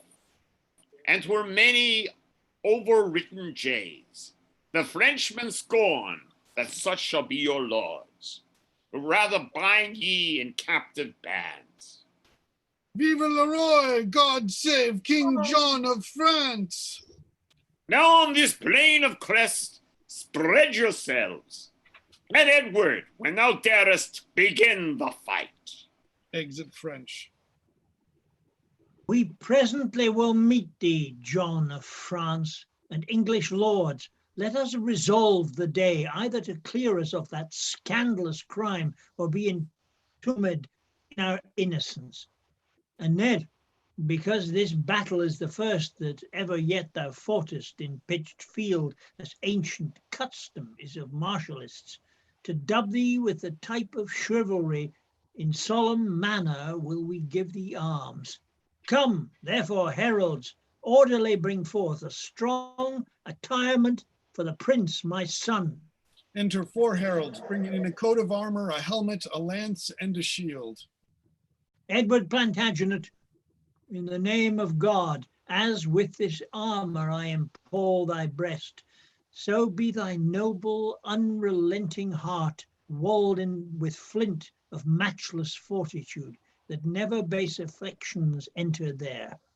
Fight and be valiant, conquer where thou comest. Now, follow, lords, and do him honor too. Edward Plantagenet, Prince of Wales, as I do set this helmet on thy head, wherewith the chamber of his brain is fenced, so may thy temples with Bellana's hand be still adorned, and laurel victory fight and be valiant, conquer where thou comest. Edward Plantagenet, Prince of Wales, receive this lance into thy mighty hand, as it occasion of brazen pen to draw forth bloody stratagems in France, and pin thy valiant deeds in honor book. Fight, be valiant, vanquish where thou canst. Edward Plantagenet, Prince of Wales, hold, take this target, wear it on thy arm, and may the view thereof, like Perseus' shield, astonish and transform thy gazing foes to senseless images of meager death. Fight and be valiant, conquer where thou canst. Now wants there naught but knighthood, which deferred we'll leave till thou hast won it in the field. My gracious father, and ye forward peers, this honor you have done me animates and cheers my green yet scarce appearing strength, with comfortable good presaging signs. No otherwise than did old Jacob's words, when as he breathed his blessings on his sons, these hallowed gifts of yours, when I profane or use them not to glory of my God, to patronage the fatherless and poor, or for the benefit of England's peace, benumb my joints, wax feeble both mine arms, wither my heart, that like a sapless tree I may remain the map of infamy. This then our steeled Bastille shall be arraigned. The leading of the voward Ned is thine, to dignify whose lusty spirit, the more we temper it with aweless gravity, that courage and experience joined in one, your manage may be second unto none. For the many battles I will guide myself, and Derby in the rewarded march behind, that orderly disposed and set in ray, let us to horse, and God grant us this day. Exeunt. And let's take our little 5-minute break here. So thank you all very much. Remind me what page we're on now. If you have any questions. 70. 70. Yeah, 70. And yeah, so this is, it's interesting. One of the things I always sort of heard about the history of Edward III and Henry V is that Edward III had the great innovation of using bows and arrows to defeat the French. And this was this great innovation. And then Henry V did it again to the French, like 50 years later. It's like the French didn't sort of realize, oh, this technological advancement has happened, and it helped Edward win, and then it helped Henry win, and then. Well, he But did then, of remind course, us you of have it to- in Henry V, when Cressy You have to Battle remember, Paul- faithfully was struck. But you have to remember, Paul, that Henry V had William Walton's music backing him. Where are they? Edward And that's a big take home. Yes.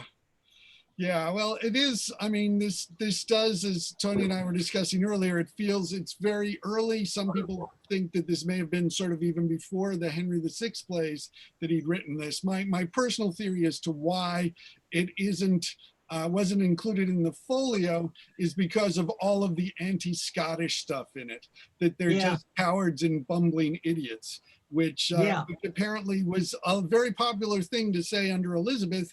But then once it was James, they didn't do that, as demonstrated. Yeah, as an Edinburgh born and bred guy, my hackles did rise occasionally. yeah. Apologies. This is a hard play. The language it lacks the fluidity. I mentioned that before to Paul. The lyricism of the later Shakespeare's. It's less sophisticated than his later. So it than his may other not plays. be by Shakespeare after all. Well, large chunks of it probably aren't. Yeah, we don't know. I mean, in terms of collaborations and things like that. Ken, if you could try getting back into Zoom to turn on your video. At one point, I'd stopped your video, but then you didn't get back on. So if you could. Yes, I'm only seeing the PDF of the script. Okay, well, you're still obviously in the Zoom in some way, or we wouldn't still be hearing you. So you need to go out, try and find Zoom again. Okay. So we got a few minutes for that. And I thank very much. Sound-wise, if anybody, if you can go on to anybody who's on Zoom, if they can go to audio settings. Okay. Yeah. You're muted. You muted yourself, Angus, or somehow you got muted. But if people can go on, particularly Julie, there's an awful lot of background hiss coming in. Is there? It's worth going into audio settings. If you click on the little audio microphone down the bottom, go on to audio settings, go on to advanced, and block, suppress persistent background noise, disable that. Leave. I'm not sure where that is. If you click on the little mute icon or audio icon down the bottom left. Well, I don't have one that says mute or audio. Well, well, at the bottom where it says mute, there's also a little arrow next to it. If you click on that little arrow, it'll pop up a small menu. And on the small menu, if you look on the bottom of it, there's advanced settings. If you disable persistent background noise, suppress persistent background noise, disable that, that should cut off a lot of this echo sound that we're getting around. I'm still unfortunately not seeing it. I see the mute in the box. Okay, click on the little up arrow beside it. Yeah, well, not an arrow, there are 3 dots. Then click on the 3 dots. Okay, I've click done on that. And it says, well, it doesn't say much. Does it say audio settings in it? It says mute my audio. No, there's in the little menu that goes next to it, there should be, well, I'm looking at mine and it says under select a speaker, go further down and then go to audio settings. Yeah. No, I don't have that. Well, it should be at the bottom of your screen where you have the mute and the stop video buttons. Because if you the 3 dots, I think you're doing it just on your own picture. On your own image, yeah. At the bottom, it's a control screen that sort of disappears at the bottom when you don't have a cursor on it. But when you do, then you see mute and stop video at the bottom left corner. And then if you click on the arrow next to the mute button, it should have things where you can select the microphone, select a speaker, and at the bottom should be the audio settings. You've muted yourself now, Julie, so we can't hear what you're saying. If you're able to get into the audio settings, that's one of the things when you go into it. But yeah, I helped my grandson with a violin Zoom session, And the woman who ran that pointed out you need to go into the advanced settings and kill the persistent background noise. And that makes quite a difference to the quality of the audio you're getting. My phone does not have that setting. It just has the mute. It has nothing next to it. I mean, that's because it's a smartphone. A computer, I think, might be Yeah. different. Probably. But also it's worth making sure you're updated to the latest version of Zoom. Since we started doing all these Zoom things, there have been at least 2, maybe even 3 Zoom updates, Yes. which gives you more control over what's going on. So you need to make sure you're on the latest version of Zoom. Right. Yeah, no, that's always a good idea. I've done at least 2. Julie, I'm afraid we still can't hear you. You're still muted. Hang on. Now we can hear you. Now we can. Okay. Yeah, we've got you. Yeah. Okay, I have to press persistent background noise. Suppress persistent background noise. The little window to the right, click on the down arrow and select disable. Disable. Okay. And leave the other 2, suppress intermittent background noise and echo cancellation, leave those both on auto. Got it. If they're not on auto, select auto. And I think Okay, that'll I help have. your sound considerably. Okay, great. I've done it. Okay, and Ken, I see your And there's video. already an improvement. Oh, great. I'm glad to hear that. Yeah, that does sound better. Oh, terrific. Ken, so have you managed to be able to get it so you can get back to the PDF and back and forth, or you're just in the Zoom now? Yes, I think I can do that. I just sent you a message that you Oh, can okay. probably see it.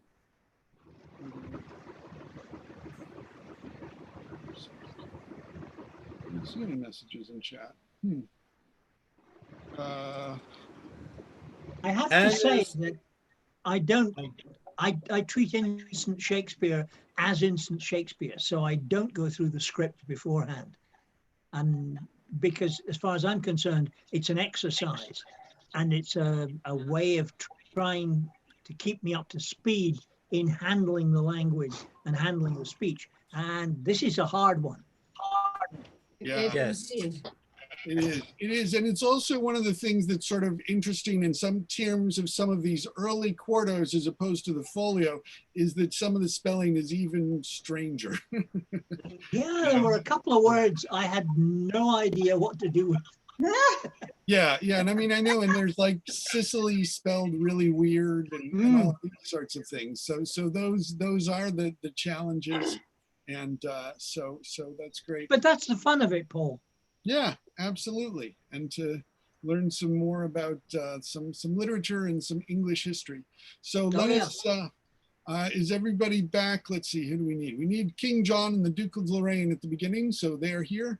So unless anybody's got any questions or issues or anything, I think we've gotten some things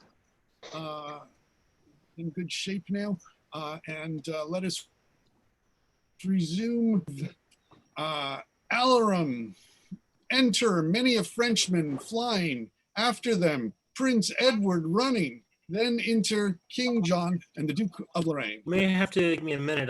I'm going back to page 70 or whatever it is. Oh, I'm sorry. We're on page 70. Yes, I'm on about 20 now. So I should be there soon. I love that stage direction. Enter a many Frenchman flying. Yeah, enter many Frenchmen flying. After them, Prince Edward running. Then I mean, sounds this one like you can actually have some battles with. Like Richard II, there are no real battles in it, but with this, you can have some battles. It sounds like the Christmas thing. Frenchman flying, 6, Edmund running. And then enter King John and the Duke of Lorraine.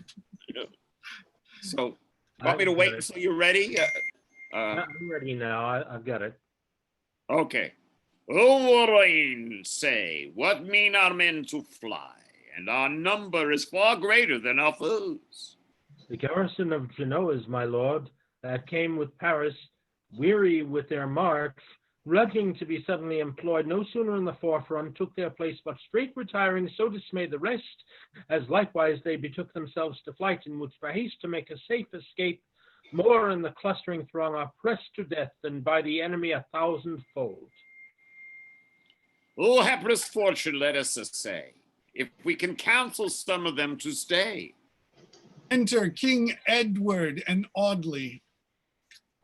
Lord Audley, whiles our sons is in the chase, withdraw our powers unto this little hill, and here a season let us breathe ourselves.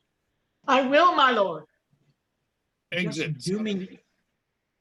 Just dooming heaven, whose secret providence to our gross judgment is inscrutable. How are we bound to praise thy wondrous works, that hast this day given way unto the right, and made the wicked stumble at themselves? Enter Artois. Rescue, Edward, rescue for thy son. rescue Artois? What, is he prisoner, or by violence fell beside his horse? Neither, my lord, but narrowly beset with turning Frenchmen whom he did pursue, as 'tis impossible that he should escape, except your highness presently descend. Let him fight. We gave him arms today, and he is laboring for a knighthood, man. Enter Darby. The prince, my lord, the prince, oh, succor him. He's close encompassed with a world of odds. Then he will win a world of honor too, if he by valor can redeem him thence. If not, what remedy? We have more sons than one to comfort our declining age. Enter Audley.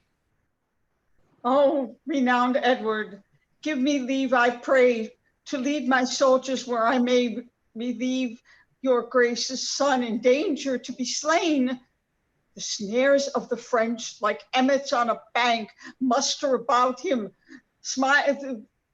whilst the lion, tangled in the net of their assaults, frantically winds and turns the woven tile.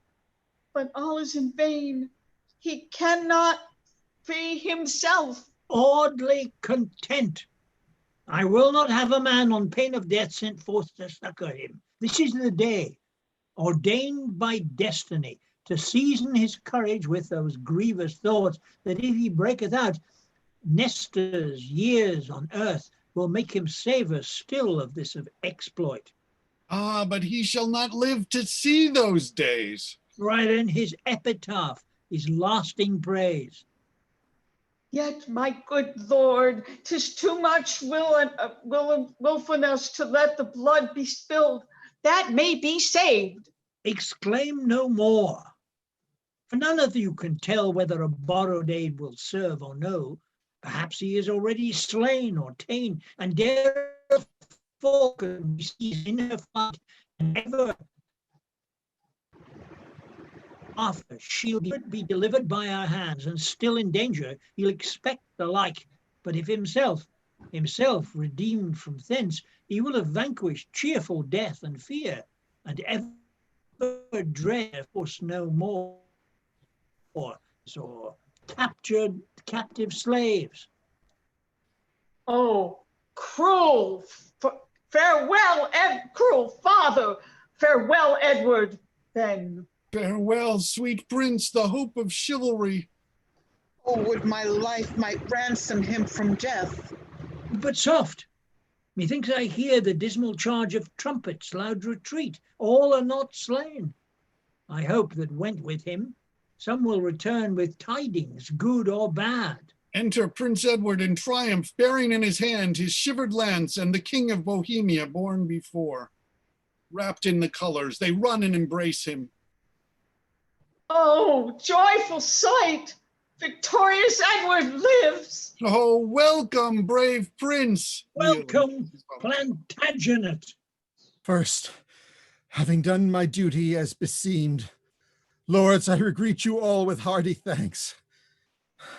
And now, behold, after my winter's toil, my painful voyage on the boisterous sea, of war's devouring gulfs and steely rocks, I bring my fraught unto the wished port, my summer's hope, my travel's sweet reward.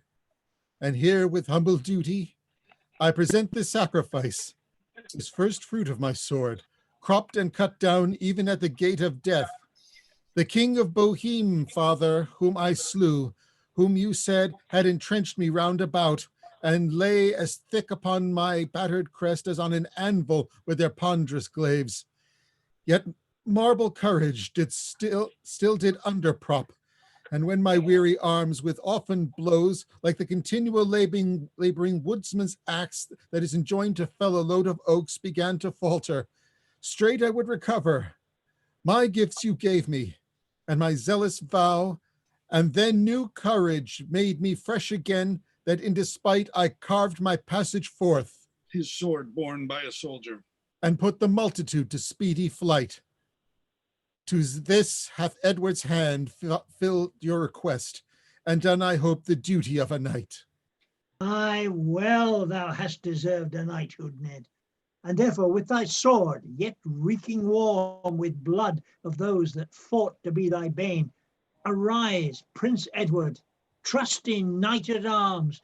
This day thou hast confounded me with joy, and proved thyself a fit heir unto a king. Here is a note, my gracious lord, of those that in this conflict of our foes were slain. 11 princes of esteem, 80 barons, 120 knights, and 30,000 common soldiers. And of our men, 1,000. Our gods be praised.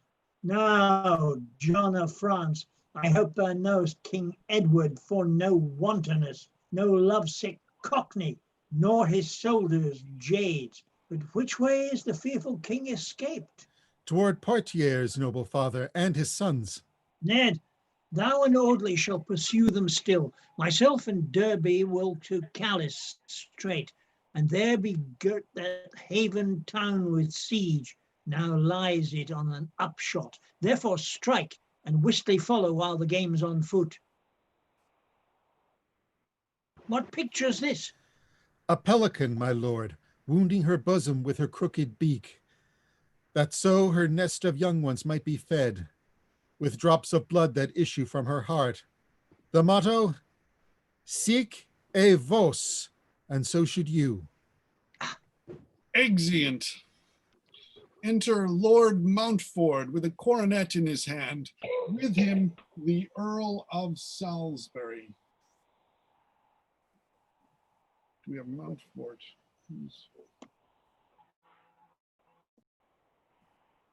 Lord Mountfort is My Lord of Salisbury, since by our aid mine enemy Sir Charles of Blois was slain, and I again am quietly possessed in Britain's dukedom, know that I resolve for this kind furtherance of your king and you, to swear allegiance to his majesty, in sign whereof receive this coronet, bear it unto him, and with all mine oath never to be but Edward's faithful friend. I take it, Mountford. Thus I hope ere long the whole dominions of the realm of France will be surrendered to his conquering hand. Now, if I knew but safely how to pass, I would to Calais gladly meet his grace. Whether I am by letters certified, yet he intends to have his host removed, it shall be so, this policy will serve. Ho, who's within? Bring Villiers to me. Enter Villiers. Villiers, thou knowst thou art my prisoner, and that I might for ransom, if I would, require of thee 100,000 francs, or else retain and keep thee captive still. But so it is that for a smaller charge thou mayst be quit, and if thou wilt thyself, and this it is, procure me but a passport of Charles the Duke of Normandy, that I, without restraint, may have recourse to Calais through all the countries where he hath to do, which thou mayst easily obtain, I think, by reason I have often heard thee say, he and thou were students once together, and then thou shalt be set at liberty. How sayest thou? Wilt thou undertake to do it?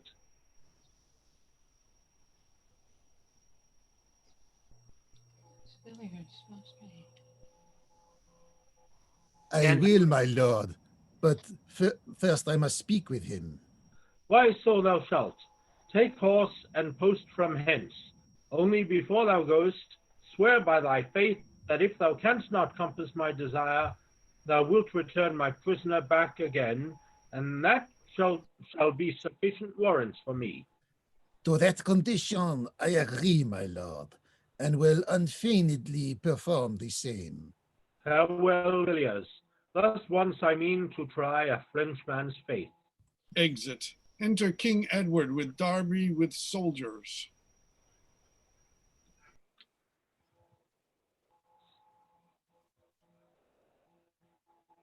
Gates and let us in. We will entrench ourselves on every side. Supply of men may come to succor this accursed town. Famine shall combat where our swords are stopped. Enter 6 poor Frenchmen.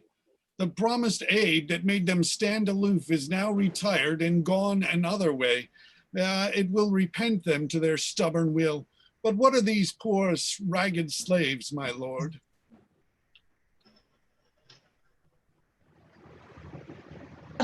They come from Calais. You wretched patterns of despair and woe. What are you, living men or gliding ghosts, crept from your graves to walk upon the earth? No ghosts, my lord, but men that breathe a life far worse than is the quiet sleep of death.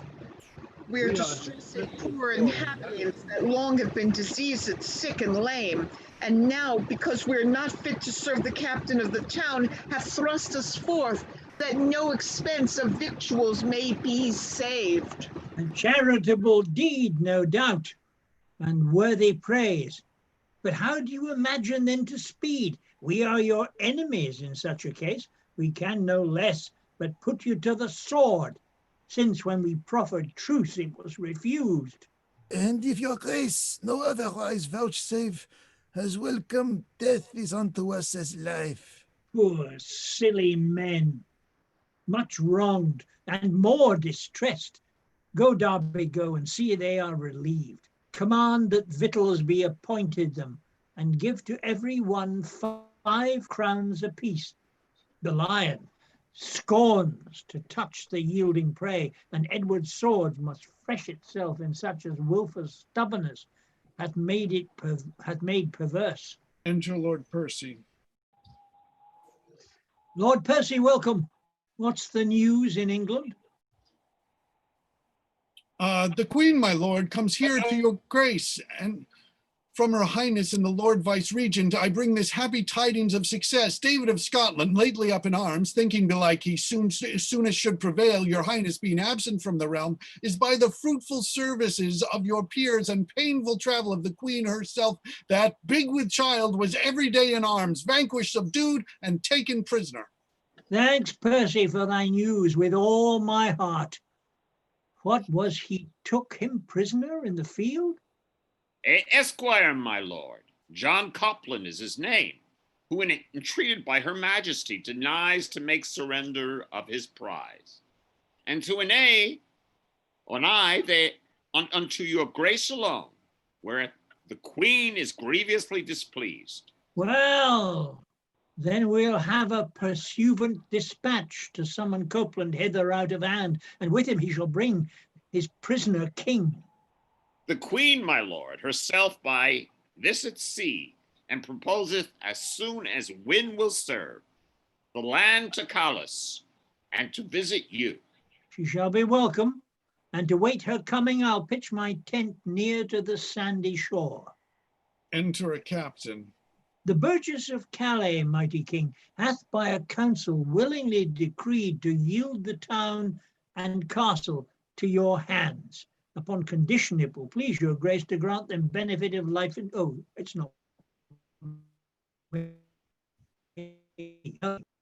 Go on. Sorry. And they will so. Then belike they may command, dispose, elect, and govern as they list. No, Sarah, tell them since they did refuse our princely clemency at first proclaimed, they shall not have it now, although they would. will accept of naught but fire and sword, except within these 2 days 6 of them that are the wealthiest merchants of the town come naked, all but for their linen shirts, each with a halter hanged about his neck, and prostrate yield themselves upon their knees to be afflicted, hanged, or what I please, and so you may inform them masterships. Why this it is to trust a broken staff. Had we not been persuaded, John our king would with his army have relieved the town. We had not stood upon defiance so. But now 'tis past that no man can recall, and better some do go to wrack than all. Exit. Enter Charles of Normandy and Villiers. I wonder, Villiers, thou shouldst importune me for one that is our deadly enemy. Not for his sake, my gracious lord, so much am I become an earnest advocate, as that thereby my ransom may be quit. Thy ransom, man, why needst thou talk of that? Art thou not free? And are not all occasions that happen for our advantage of our foes to be accepted of and stood upon? No, good my lord, except the same be just, for profit must with honor be commixed, or else our actions are but scandalous. But letting pass these intricate objections, will it please your highness to subscribe or no? Yeah, I will not, nor I cannot do it. Salisbury shall have his will so much to claim a passport how it pleaseth himself. Why then, I know the extremity, my lord. I must return to prison once I came. Return? I hope thou wilt not. What bird that hath escaped the fowler's gin will not beware how she's ensnared again, or what he so senseless and secure that having hardly passed a dangerous gulf will put himself in peril there again? Ah, but it is mine oath, my gracious lord, which I in conscience may not violate, or else a kingdom should not draw me hence. Thine oath, oh why, that doth bind thee to abide. Hast thou not sworn obedience to thy prince? In all things that uprightly he commands, but either to persuade or threaten me not to perform the covenant of my word is lawless, and I need not to obey. Why, is it lawful for a man to kill and not to break promise with his foe? To kill, my lord, when war is once proclaimed, so that our quarrel be for wrongs received, no doubt is lawfully permitted us, but in an oath we must be well advised how we do swear, and when we once have sworn, not to infringe it, though we die therefore. Therefore, my lord, as willing I return as if I were to fly to paradise. Stay, my Villiers. Thine honorable mind deserves to be eternally admired.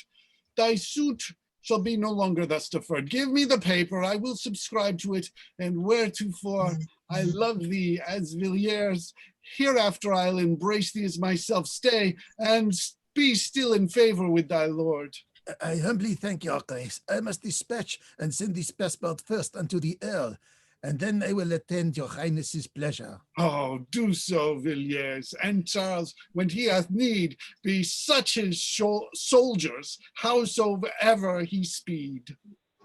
Exit Villiers, enter King John. Come, Charles, and arm thee. Edward is entrapped. The Prince of Wales is fallen into our hands. We have compassed him. He cannot escape. But will your highness fight today? And what else, my son? He's scarce 8,000, and we are 3,000 score at least. I have a prophecy, my gracious lord, wherein it is written what success is like to happen us in this outrageous war. It was delivered me at Cressis Field by one that is an ancient hermit there. When feathered fowls shall make thine army tremble, and flintstones rise and break the battle ray, then think on him that doth not now dissemble, for that shall be the hapless dreadful day. Yet in the end thy foot thou shalt advance as far in England as thy foe in France.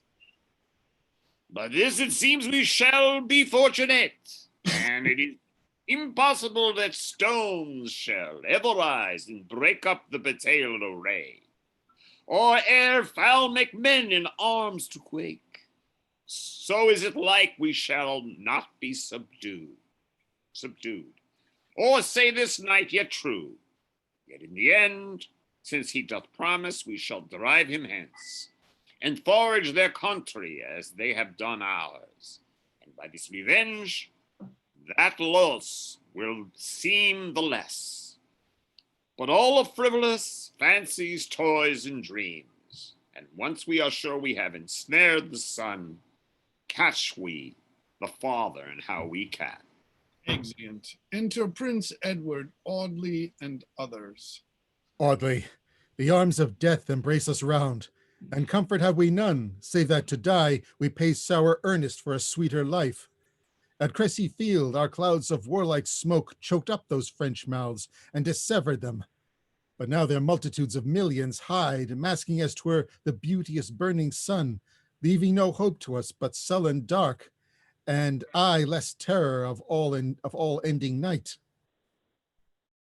This sudden, mighty, and expedient head that they have made, fair prince, tis wonderful. Before us to the valley lies the king, vantaged with all the heavens and earth can yield. His party stronger, battling than our whole. His son, the brave Duke of Normandy, hath trimmed the mountains on our right hand up in shining plate. 'Tis now aspiring will shows the silver quarry of an orb that will the bannerments, and you replenish the pendants cuff of the air, and beat the winds that for their gaudiness struggles to kiss them on our left hand lies. Philip the Younger, issued of the king, coating the other hill in such array that all his gilded upright pikes do seem like freight trees of gold, the pendants leaves, and their devices of antique heraldry, quartered in colors seeming sundry fruits, makes the orchard of the Hesperides behind us to the hill doth bear his height. For a half moon opening but one way, and that rounds us in.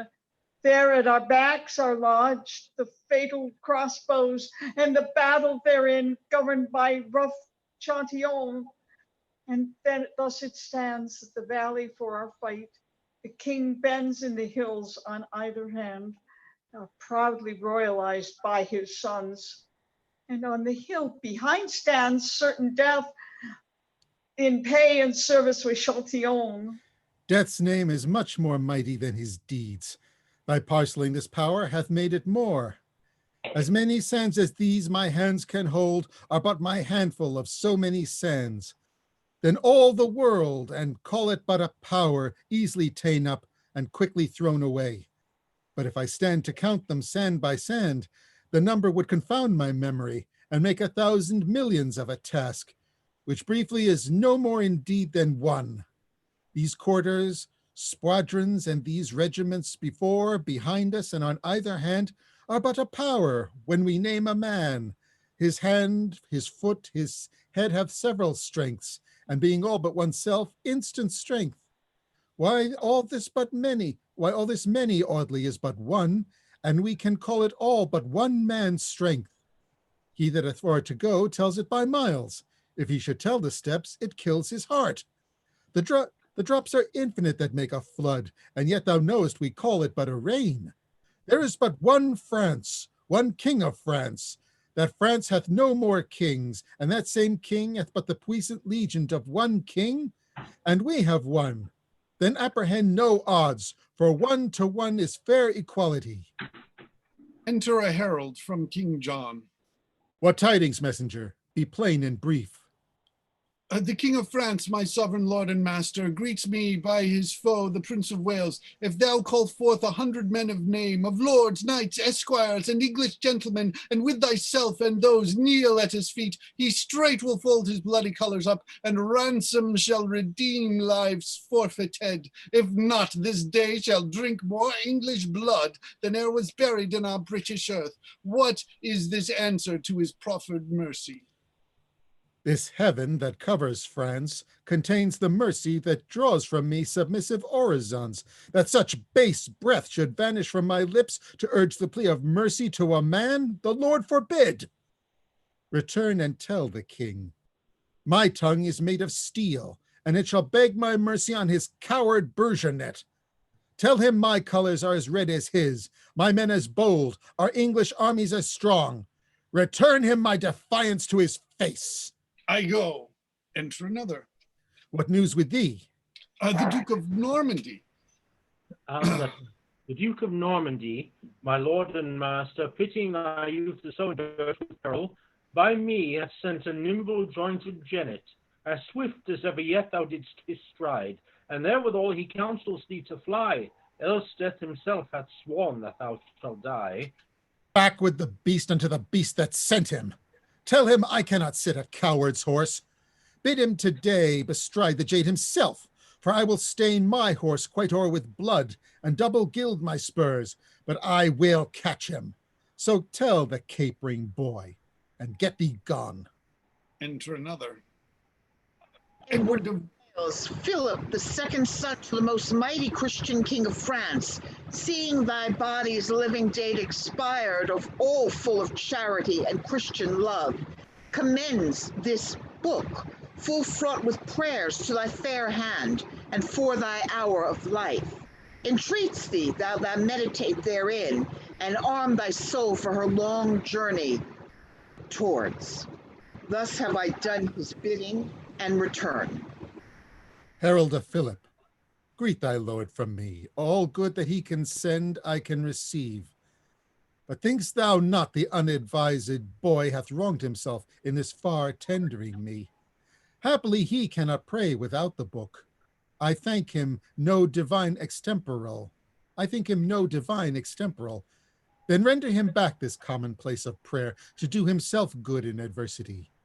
Besides, he knows not my sin's quality, and therefore knows no prayers for my avail. Ere night his prayer may be to pray to God, to put it in my heart to hear his prayer. So tell the courtly wanton, and be gone. I go. How confident their strength and number makes them. Now, Audley, sound those silver wings of thine, and let those milk-white messengers of time show thy time's learning in this dangerous time. Thyself art busy and bit with many broils, and stratagems forepassed with iron pens are text in thine honorable face. Thou art a married man in this distress, but danger woos me as a blushing maid. Teach me an answer to this perilous time. To die is all common as to live. The one inch wise, the other holds in chase. For from the instant we begin to live, we do purchase and do hunt the time to die. First bud we, then we blow. Then after seed, presently we fall. And as a shade follows the body, so we follow death. If then we hunt for death, why do we fear it? If we fear it, why do we follow it? If we do fear, how can we shun it? If we do fear, with fear we do but aid the thing we fear to seize on, and it seizes on us sooner. If we fear not, then no resolve proper can overthrow the limit of our fate. For whether ape or rotten, whether ripe or rotten, drop we shall, as we do draw the lottery of our doom. Ah, good old man. How dost thou 100,000 armors these words of mine have buckled on my back? Ah, what an idiot hast thou made of life to seek the thing it fears, and how disgraced the imperial victory of murdering death, since all the lives his conquering arrows strike, Seek him, and he not them, to shame his glory. I will not give a penny for a life, nor half a halfpenny to shun grim death, since for to live is but to seek to die, and dying be but beginning of new life. Let come the hour when he that rules it will, to live or die, I hold indifferent. Exeunt. Enter King John and Charles. Yesterday darkness hath defaced the sky, and the winds are crept in their caves for fear, and the leaves move not, and the world is hushed and still. The birds cease singing, and the wandering brooks murmur no wonted greeting to their shores, and silence attends some wonder, and expecteth that heaven shall pronounce some prophecy. Where or from whom proceeds this silence, Charles? Our men with open mouths and staring eyes look on each other as they did attend each other's words, and yet no creature speaks. A tongue-tied fear hath made a midnight hour, and speeches sleep through all the waking regions. But now the Pompeius sun, in his pride, looked through this golden coach upon the world, and a sudden half he hid himself, and now the under earth is a grave, dark, deadly, silent, and uncomfortable. The clamor ravens hark, and what a deadly outcry do I hear! Here comes my brother Philip. All dismayed, what fearful words are those looks presage? Flight, a flight! Coward, what flight? Thou liest. There needs no flight. A flight! Awake the craven powers and tell on the substance of their fear indeed. Which is so ghastly printed in thy face? What is the matter? A flight of ugly ravens do croak and hover o'er our soldiers' heads, and keep in triangles and cornered squares, right as our forces are embattled. With their approach there came the sudden fog, which now hath hidden the airy flower of heaven, and made at noon a night unnatural upon the quaking and dismayed world. In brief, our soldiers have let fall their arms, and stand like metamorphosed images, bloodless and pale, one gazing on another. I called my mind the prophecy, but I must give no entrance to a fear. Return and harden up these yielding souls, and tell them the ravens, seeing them in arms, so many fare against a famished few, come but to dine upon their handiwork, and prey upon the cartoon that they kill. For when we see a horse laid down to die, although not dead, the ravenous birds sit watching on the departure of his life. And even all these ravens for the carcasses of those poor English that are marked to die hover about. And if they cry to us, 'tis but for meat that we should kill for them.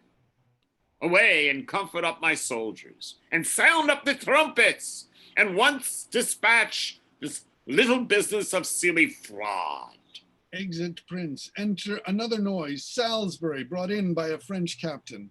Behold, my liege, this knight and 40 more, of whom the better part are slain and fled, with all endeavors sought to break our ranks and make their way to the encompassed prince. Dispose of him as please your majesty. Go, the next bow, soldier, that thou seest disgraced with his body presently. Or do I hold a tree on France too good to be the gallows of an English thief? My lord of Normandy, I have your pass and warrants for my safety through this land. Villiers procured it for thee, did he not? He did. And it is current, thou shalt freely pass. I freely to the gallows be hanged, and with denial and impediment. Away with him! I hope your highness will not so disgrace me and touch the virtue of my seal at arms. He hath my never broken name to show, charactered with this princely hand of mine. and rather let me live to be a prince than break the stable verdict of a prince. I do beseech you, let him pass in quiet. Thou and thy word lie in thy command. And what counts thy promise that I cannot break? And which of these twain is the greatest infamy, to disobey thy father or thyself?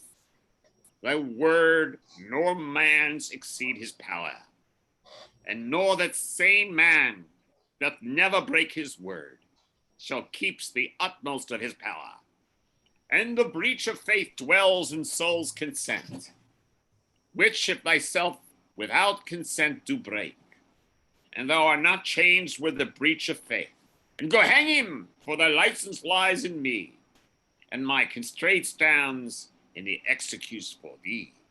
What? Am I not a soldier in my word? Then arms adieu, and let them fight that list. Shall I not give my girdle from my waist? But with a guardian I shall be controlled to say I may not give my things away. Upon my soul, had Edward, Prince of Wales, engaged his word, writ down his noble hand, for all your knights to pass his father's land, the royal king to grace his warlike son would not alone safe conduct give them, but with all bounty feasted them and theirs. Dwellest thou on precedence? Then it be so. Say, Englishman, of what degree thou art. I'll be right there. Yes. An earl in England, though a prisoner here, and those that know me call me Salisbury. Then Salisbury, say whether thou art bound. To Calais, where my liege King Edward is. So Calais Salisbury, then to Calais pack, and bid the king prepare a noble grave, and to put his princely son blacked Edward in. And as thou travellest westward from this place, some 2 leagues hence, there is a lofty hill, whose top seems topless, for the embracing sky doth hide his high head in her azure bosom, and upon whose tall top, when my foot attains, look back upon the humble vale beneath, humble of late, but now made proud with arms, and thence behold the wretched Prince of Wales, and hupped with a bond of drum round about, of which sight the Calais spur amain, and say the prince was smothered and not slain. And tell the king this is not all his ill, for I will greet him ere as he thinks I will. Away, be gone, and the smoke of your shot will choke our foes, and the bullets hit them not. Exit. Alarum, enter Prince Edward and Artois. How fares your grace? Are you not shot, my lord? No, dear Artois, but choked with dust and smoke, and stepped aside for breath and fresher air. Breathe then, and to it again. The amazed French are quite distract with gazing on the crows, and were our quivers full of shafts again, your grace should see a glorious day of this. Oh, for more arrows, lord, that's our want. Courage, Artois, a fig for feathered shafts. When feathered fowls do bandy on our side, what need we fight and sweat and keep a coil, when railing crows outscold our adversaries? Up, up, Artois, the ground itself is armed. Fire-containing flint, command our bows to hurl away their pretty colored hue, and to it with stones. Away, Artois, away! My soul doth prophesy, we shall win the day. Alarum, enter King John. Who speaks here? There's no You king do, to say. King John. Yeah, it's John's. Our multitudes are in themselves confounded, dismayed and distraught. Swift starting fear hath buzzed a cold dismay through our army, and every petite disadvantage prompts the fear-possessed abject soul to flee. Myself, whose spirit is steeled with their dull lead, and with recalling of the prophecy, and that our native stones from English arms rebel against us, and find myself attained with strong purpose of weak and yielding fear. Enter Charles. Fly! Fly, father, fly! The French do kill the French. Some that would stand let drive at some that fly. Our trumpets strike nothing but discouragement. Our trumpets sound dishonor and retire. The spirit of fear that feareth naught but death cowardly works confusion on itself. Enter Philip. Pluck out your eyes and see not this day's shame. An army hath beaten an arm hath beat an army. One poor David hath with a stone foiled 20 stout Goliaths. Some 20 naked starvelings with small flints hath driven back a puissant host of men, arrayed and fenced in all accomplishments. Dieu! They quated us and kill us up, and no less than 40,000 wicked elders. Have 40 lean slaves this day stoned to death. Oh, that I were some other countryman. This day hath set derision on the French, and all the world will blurt and scorn at us. And what is there no hope left? No hope but death to bury up our shame. Make up once more with me on that 20th part of those that live. Are men now to quail the feeble handful on the adverse part? Then charge again. If heaven be not opposed, we cannot lose the day. On away! Exeunt. Enter oddly wounded and rescued by two squires.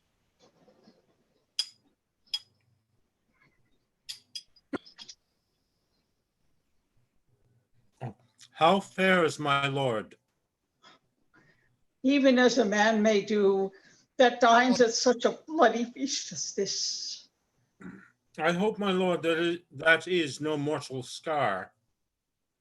No matter if it be, that count as cast, and in the worst ends of but a mortal man, good friends, convey me to the princely Edward, that in the crimson bravery of my blood, I may become his with saluting him. I'll smile and tell him his open scar both ends the harvest of Audley lore. Enter Prince Edward, King John, Charles, and all with ensigns spread. Retreat sounded. Now, John in France, and lately John of France, thy bloody ensigns are my captive colors. And you, high vaunting Charles of Normandy, that once today sent me a horse to fly, are now the subjects of my clemency. Fie, lords! Is it not a shame that English boys, whose early days are yet not worth a beard, should in the bosom of your kingdom thus, 1 against 20, beat you up together? King Fortune, not thy force that conquer us. An argument that heaven aids the right. See, Artois doth bring with him along the late good counsel given to my soul. Welcome, Artois, and welcome Philip too, who now of you or I have need to pray. Now is the proverb verified in you. Too bright a morning breeds a lowering day. Sound trumpets. Enter Audley. But say, what dim discouragement comes here? Alas, what 1,000 armed men of France hath writ that note of death in Audley's face? Speak'st thou that wooest death with thy careless smile, and look'st so merrily upon thy grave, as if thou wert enamored on thine end? What hungry sword hath so bereaved thy face, and lopped a true friend from my loving soul? O Prince, my sweet bemoaning speech to me is as a mournful knell to one dead sick. Dear Audley, if my tongue ring out thy end, my arms shall be the grave. What may I do to win thy life, or to revenge thy death? If thou wilt drink the blood of captive kings, or that it were restorative, command a heath of king's blood, and I'll drink to them. If honor may dispense for thee with death, the never-dying honor of this day, share, holy Audley, to thyself and live. Victorious Prince, that thou art so behold a Caesar's fame in king's captivity. If I could but hold him death but at bay, till I did see my liege, thy royal father, my soul should yield the castle of my flesh, this mangled tribute with all willingness to darkness, consummation, dust, and worms. Cheerly, bold man. Thy soul is all too proud to yield her city for one little breach, should be divorced from her earthly spouse by the soft temper of a Frenchman's sword. Lo, to repair thy life, I give to thee 3,000 marks a year in English land. I take thy gift to pay the debts I owe. These two poor esquires redeem me from the French with lusty and dear hazard of their lives. What thou hast given me, I give to them.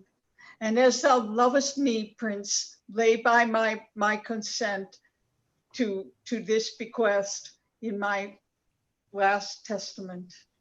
Renowned Audley, live and have from me this gift twice doubled to these esquires and thee.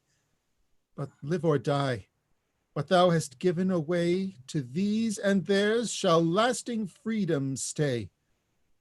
Come, gentlemen, I will see my friend bestowed within an easy litter. Then we'll march proudly toward Calais with triumphant pace unto my royal father, and there bring the tribute of my wars, fair France his king. Exeunt. Enter 6 citizens in their shirts barefoot with halters about their necks. Enter King Edward, Queen Philippa, Derby, soldiers. No more, Queen Philip. Pacific yourself. Copeland, except that he can excuse his fault, shall find displeasure written in our looks. And now unto this proud resisting town, soldiers, assault. I will no longer stay to be deluded by their false delays. Put all to sword and make the spoil your own. Mercy, King Edward! Mercy, gracious Lord! Lord.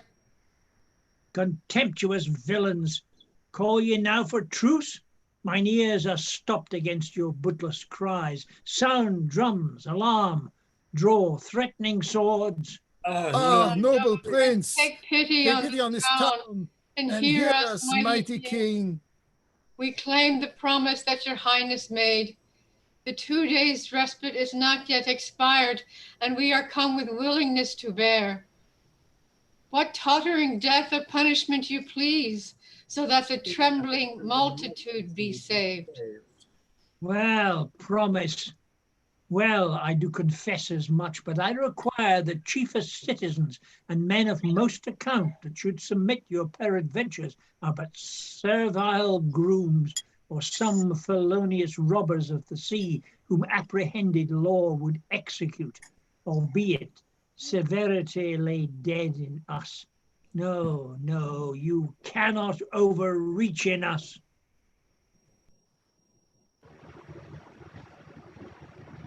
The sun, dread Lord, that in the western fall beholds us now, low brought through misery, did in the orient purple of the morn salute our coming forth when we were known, or may our portion be with damned fiends. If it be so, then let our covenant stand. We take possession of the town in peace, but for yourselves look you for no remorse. For as imperial justice hath decreed, your bodies shall be dragged about these walls, and after feel the stroke of quartering steel. This is your doom. Go, soldiers, see it done. Be more mild unto these yielding men. It is a glorious thing to establish peace, and kings approach the nearest unto God by giving life and safety unto men. As thou attendest to be king of France, so let her people live to call thee king. For what the sword cuts down or fire hath spoiled is held in reputation none of ours. Though experience teach us, this is true, that peaceful quietness brings most delight when most of all abuses are controlled. Yet insomuch it shall be known that we, as well as master our affections, as conquer other by the dint of sword. Philip, prevail. These men shall live the boast of clemency, and tyranny strike terror to thyself. Long live your highness. Happy be your reign. Go, get you hence, return unto the town, and if this kindness hath deserved your love, learn then to reverence Edward as your king, that now we hear of our affairs abroad, we would till gloomy winter were o'erspent, dispose our men in garrison a while. But who comes here? Enter Copeland and King David. Copeland, my lord, and David, King of Scots. Is this the proud, presumptuous esquire of the north that would not yield his prisoner to my queen? Sorry, I can't help it. I am, my liege, a northern esquire indeed, but neither proud nor insolent, I trust. What moved thee then to be so obstinate to contradict our royal queen's desire? No willful disobedience, mighty lord, but my desert and public law at arms. I took the king myself, and in single fight, and like a soldier would be loath to lose the least preeminence that I had won. And Copeland straight upon your highness charge is come to France, and with a lowly mind doth veil the bonnet of his victory. Receive, dread lord, the custom of my fraught, the wealthy tribute of my laboring hands, which should long since have been surrendered up, had but your gracious self been there in place. Copeland, thou didst scorn the king's command, neglecting our commission in his name. His name I reverence, but his person more. His name shall keep me in allegiance still, but to his person I will bend my knee. I pray thee, Philip, let displeasure pass. This man doth please me, and I like his words. For what is he that will attempt great deeds and lose the glory that ensues the fame? All rivers have recourse unto the sea, and Copeland's faith, relation to his king, kneel therefore down. Now rise, King Edward's knight, and to maintain thy state I freely give 500 marks a year to thee and thine. Welcome, Lord Salisbury. What news from Brittany? Enter Salisbury. This mighty king, the country we have won, and Charles de Montfort, regent of that place, presents your highness with this coronet, protesting true allegiance to your grace. We thank thee for thy service, valiant earl. Challenge our favor, for we owe it thee. But now, my lord, as this is joyful news, so must my voice be tragical again, and I must sing of doleful accidents. What? Have our men the overthrow at Poitiers, or is our son best with too much odds? He was, my lord, and as my worthless self, with 40 other serviceable knights under safe conduct of the Dauphin's seal, did travel that way, finding him distressed. A troop of lances met us on the way, surprised and brought us prisoners to the king, who, proud of this and eager of revenge, commanded straight to cut off all our heads. And surely we had died, but that the duke, more full of honor than his angry sire, procured our quick deliverance from hence. But ere we went, salute your king, quoth he. Bid him provide a funeral for his son. Today our sword shall cut his thread of life, and sooner than he thinks we'll be with him, to quittance those displeasures he hath done. This said, we passed, not daring to reply. Our hearts were dead, our looks diffused and wan. Wandering at last, we climbed unto a hill, from whence, although our grief were much before, yet now to see the occasion with our eyes, did thrice so much increase our heaviness. For there, my lord, oh there, we did descry down in a valley how both armies lay. The French had cast their trenches like a ring, and every barricado's open front was thick embossed with brazen ordnance. Here stood a battle of 10,000 horse, there twice as many pikes and quadrant wise. hear crossbows and deadly wounding darts, and in the midst, like to a slender point within the compass of the horizon, as 'twere a rising bubble in the sea, a hazel wand amidst a wood of pines. Or as a bear, fast chained unto a stake, stood famous Edward, still expecting when those dogs of France would fasten on his flesh, anon the death-procuring knell begins. Off go the cannons that with trembling noise did shake the very mountain where they stood. Then sound the trumpet's clangor in the air. The battles joined, and when we could no more discern the difference twixt the friend and foe, so intricate the dark confusion was, away we turned our watery eyes with sighs as black as powder fuming into smoke. And thus I fear, unhappy have I told the most untimely tale of Edward's fall. And me, is this my welcome into France? Is this the comfort that I look to have when I should meet with my beloved son? Sweet Ned, I would thy mother in the sea had been prevented of this mortal grief. Content thee, Philip. 'Tis not tears will serve to call him back, if he be taken hence. Comfort thyself, as I do, gentle queen, with hope of sharp, unheard of, dire revenge. He bids me to provide his funeral, and so I will. But all the peers in France shall mourners be, and weep out bloody tears, until their empire veins be dry and sere. The pillars of his hearse shall be his bones, the mould that covers him, their city ashes, his knell the groaning cries of dying men, and in the stead of tapers on his tomb, 150 towers shall burning blaze, while we bewail our valiant son's decease. After a flourish sounded within, enter an herald. Rejoice, my lord, ascend the imperial throne, the mighty and redoubted Prince of Wales, great servitor to bloody Mars in arms, the Frenchman's terror and his country's fame. Triumph rideth like a Roman peer, and slowly and lowly as his stirrup comes afoot, King John of France, together with his son, in captive bonds, whose diadem he brings to crown thee with and to proclaim thee king. Away with mourning Philip. Wipe thine eyes, sound trumpets, welcome in Plantagenet. Enter Prince Edward, King John, Philip, Audley, Artois.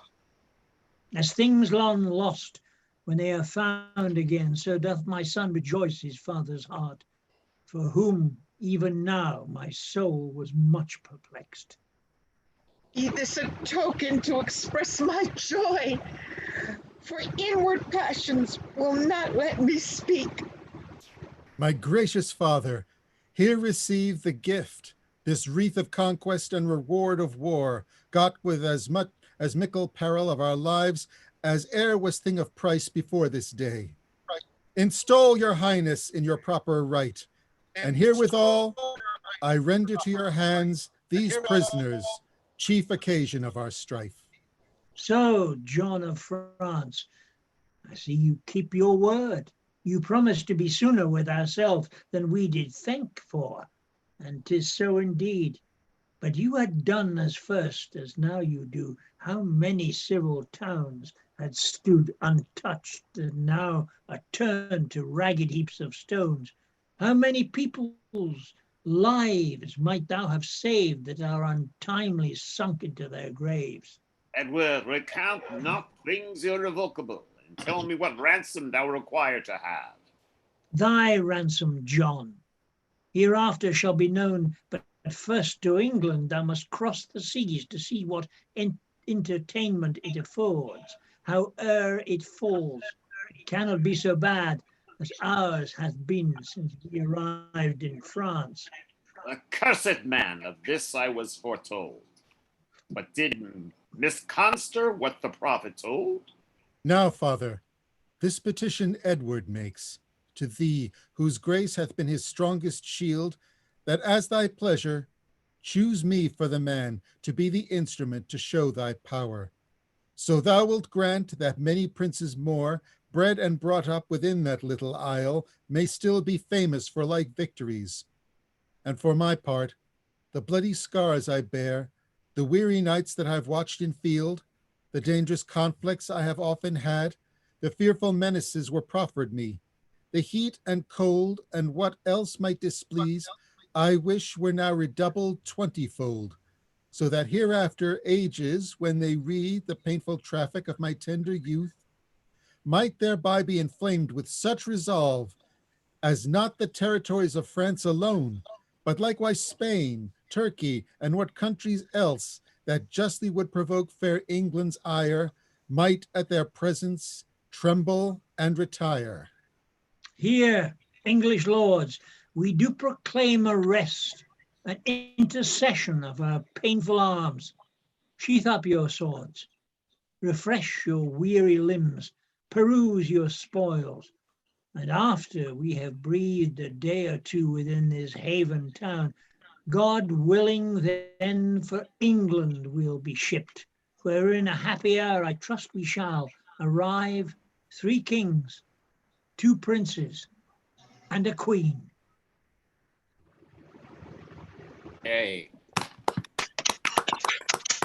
Yes, thank you all very much. Yes.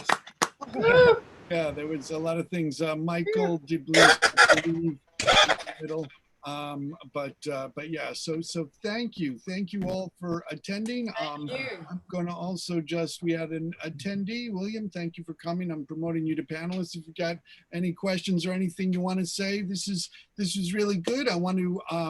I think there was a certain line that struck me at one point where Edward's like, "Oh well, if he dies, I've got a lot of other sons." Which, yeah, what would the history of England be like, or of Shakespeare's plays without those other sons and all? Yeah, of but them? Shakespeare definitely didn't write that line. Or if he did, he would have done it more elegantly. It's an heir and a spare. Yeah, no, having so many kids was a thing. And then of course all of the various, like the repeat of like, oh, Prince Edward, oh, he's gonna be killed, oh, he's not, oh, he's gonna be killed again, oh, he's saved, oh, I'm sure things will turn out great and he'll be a wonderful king. But I don't think Edward made it to be king. With the Countess. What happened to the Countess? His son was I love Richard my II. speech about life and death. I love that speech, Audley's speech about life and death. I'm going to say goodbye to you all. Thank you. All right, good. Thank you very much. Just Take care, David. What we've got coming up next Safe. week, we have the All's Well That Ends Well on next Saturday that Jennifer is play mastering, and people should be in touch with her if they haven't been, if they're interested in being in it. And also on Tuesday, July 14th, we're doing a reading of The Green Cockatoo because it's set on Bastille Day and it's Bastille Day. So it's an evening one. Sorry, Angus. Oh, okay. Okay, bye, David. That's fine. And then also we're doing next Thursday night is a reading of A Midsummer Night's Dream, which is all cast with people who I'm maybe doing a mini Midsummer outdoors with later. And then following that, I will be announcing shortly, like the rest of the things for July, and also just to talk about the changes. As in August, we're probably going to start going to this other way of doing the things, which won't be that much of a change for participants, but for people coming, I mean, there will be a charge, and we'll see how that works out. So I would be very curious, especially if our our attendee, how they feel about that, or other people's thoughts. And as I say, I'll be sending out emails and things about that. And well, let's face it, you're not even charging as much as a cup of Starbucks coffee, really. Yeah. I figure that, and I figure that also the thing that then I'll send like a PDF or some sort of ebook of the play that we read, that then they have something yeah, great. of that. So that's my thought in terms of that, but it will also hopefully get things into a sort of a greater sort of advanced schedule laid out, so that people can know about things and have longer chance to go over things, especially with things like this, where we have lots and lots of little characters that come on for one line, then disappear. And then when you have several people and then some of them don't show up. So I thank you all for helping out with that. As I said earlier, I treat Instant Shakespeare as Instant Shakespeare, so I don't read them in advance. That was perhaps not a wise decision for this one. Hey, have you I already? have to say, Paul, your beard is spectacular. It is. I may be getting rid of it though. It's getting kind of hot in the summer. Yeah. Yeah. Yeah. Bye. I'm gonna go. All right. Bye, Kitty. Bye, Thanks so everybody. much. Bye, Kitty. Bye, Good to work with everybody. you again. Bye. Thank you. I'm going to say good afternoon as well. Okay. All right. Take Thanks. care, Ken. All right. Take care. Bye. Keep safe. So long. Paul, Yeah, Julie. you done any casting of the cockatoo yet? I have not yet. I will be sending that out to people who are. That's what I got to do next. Okay, I'm available.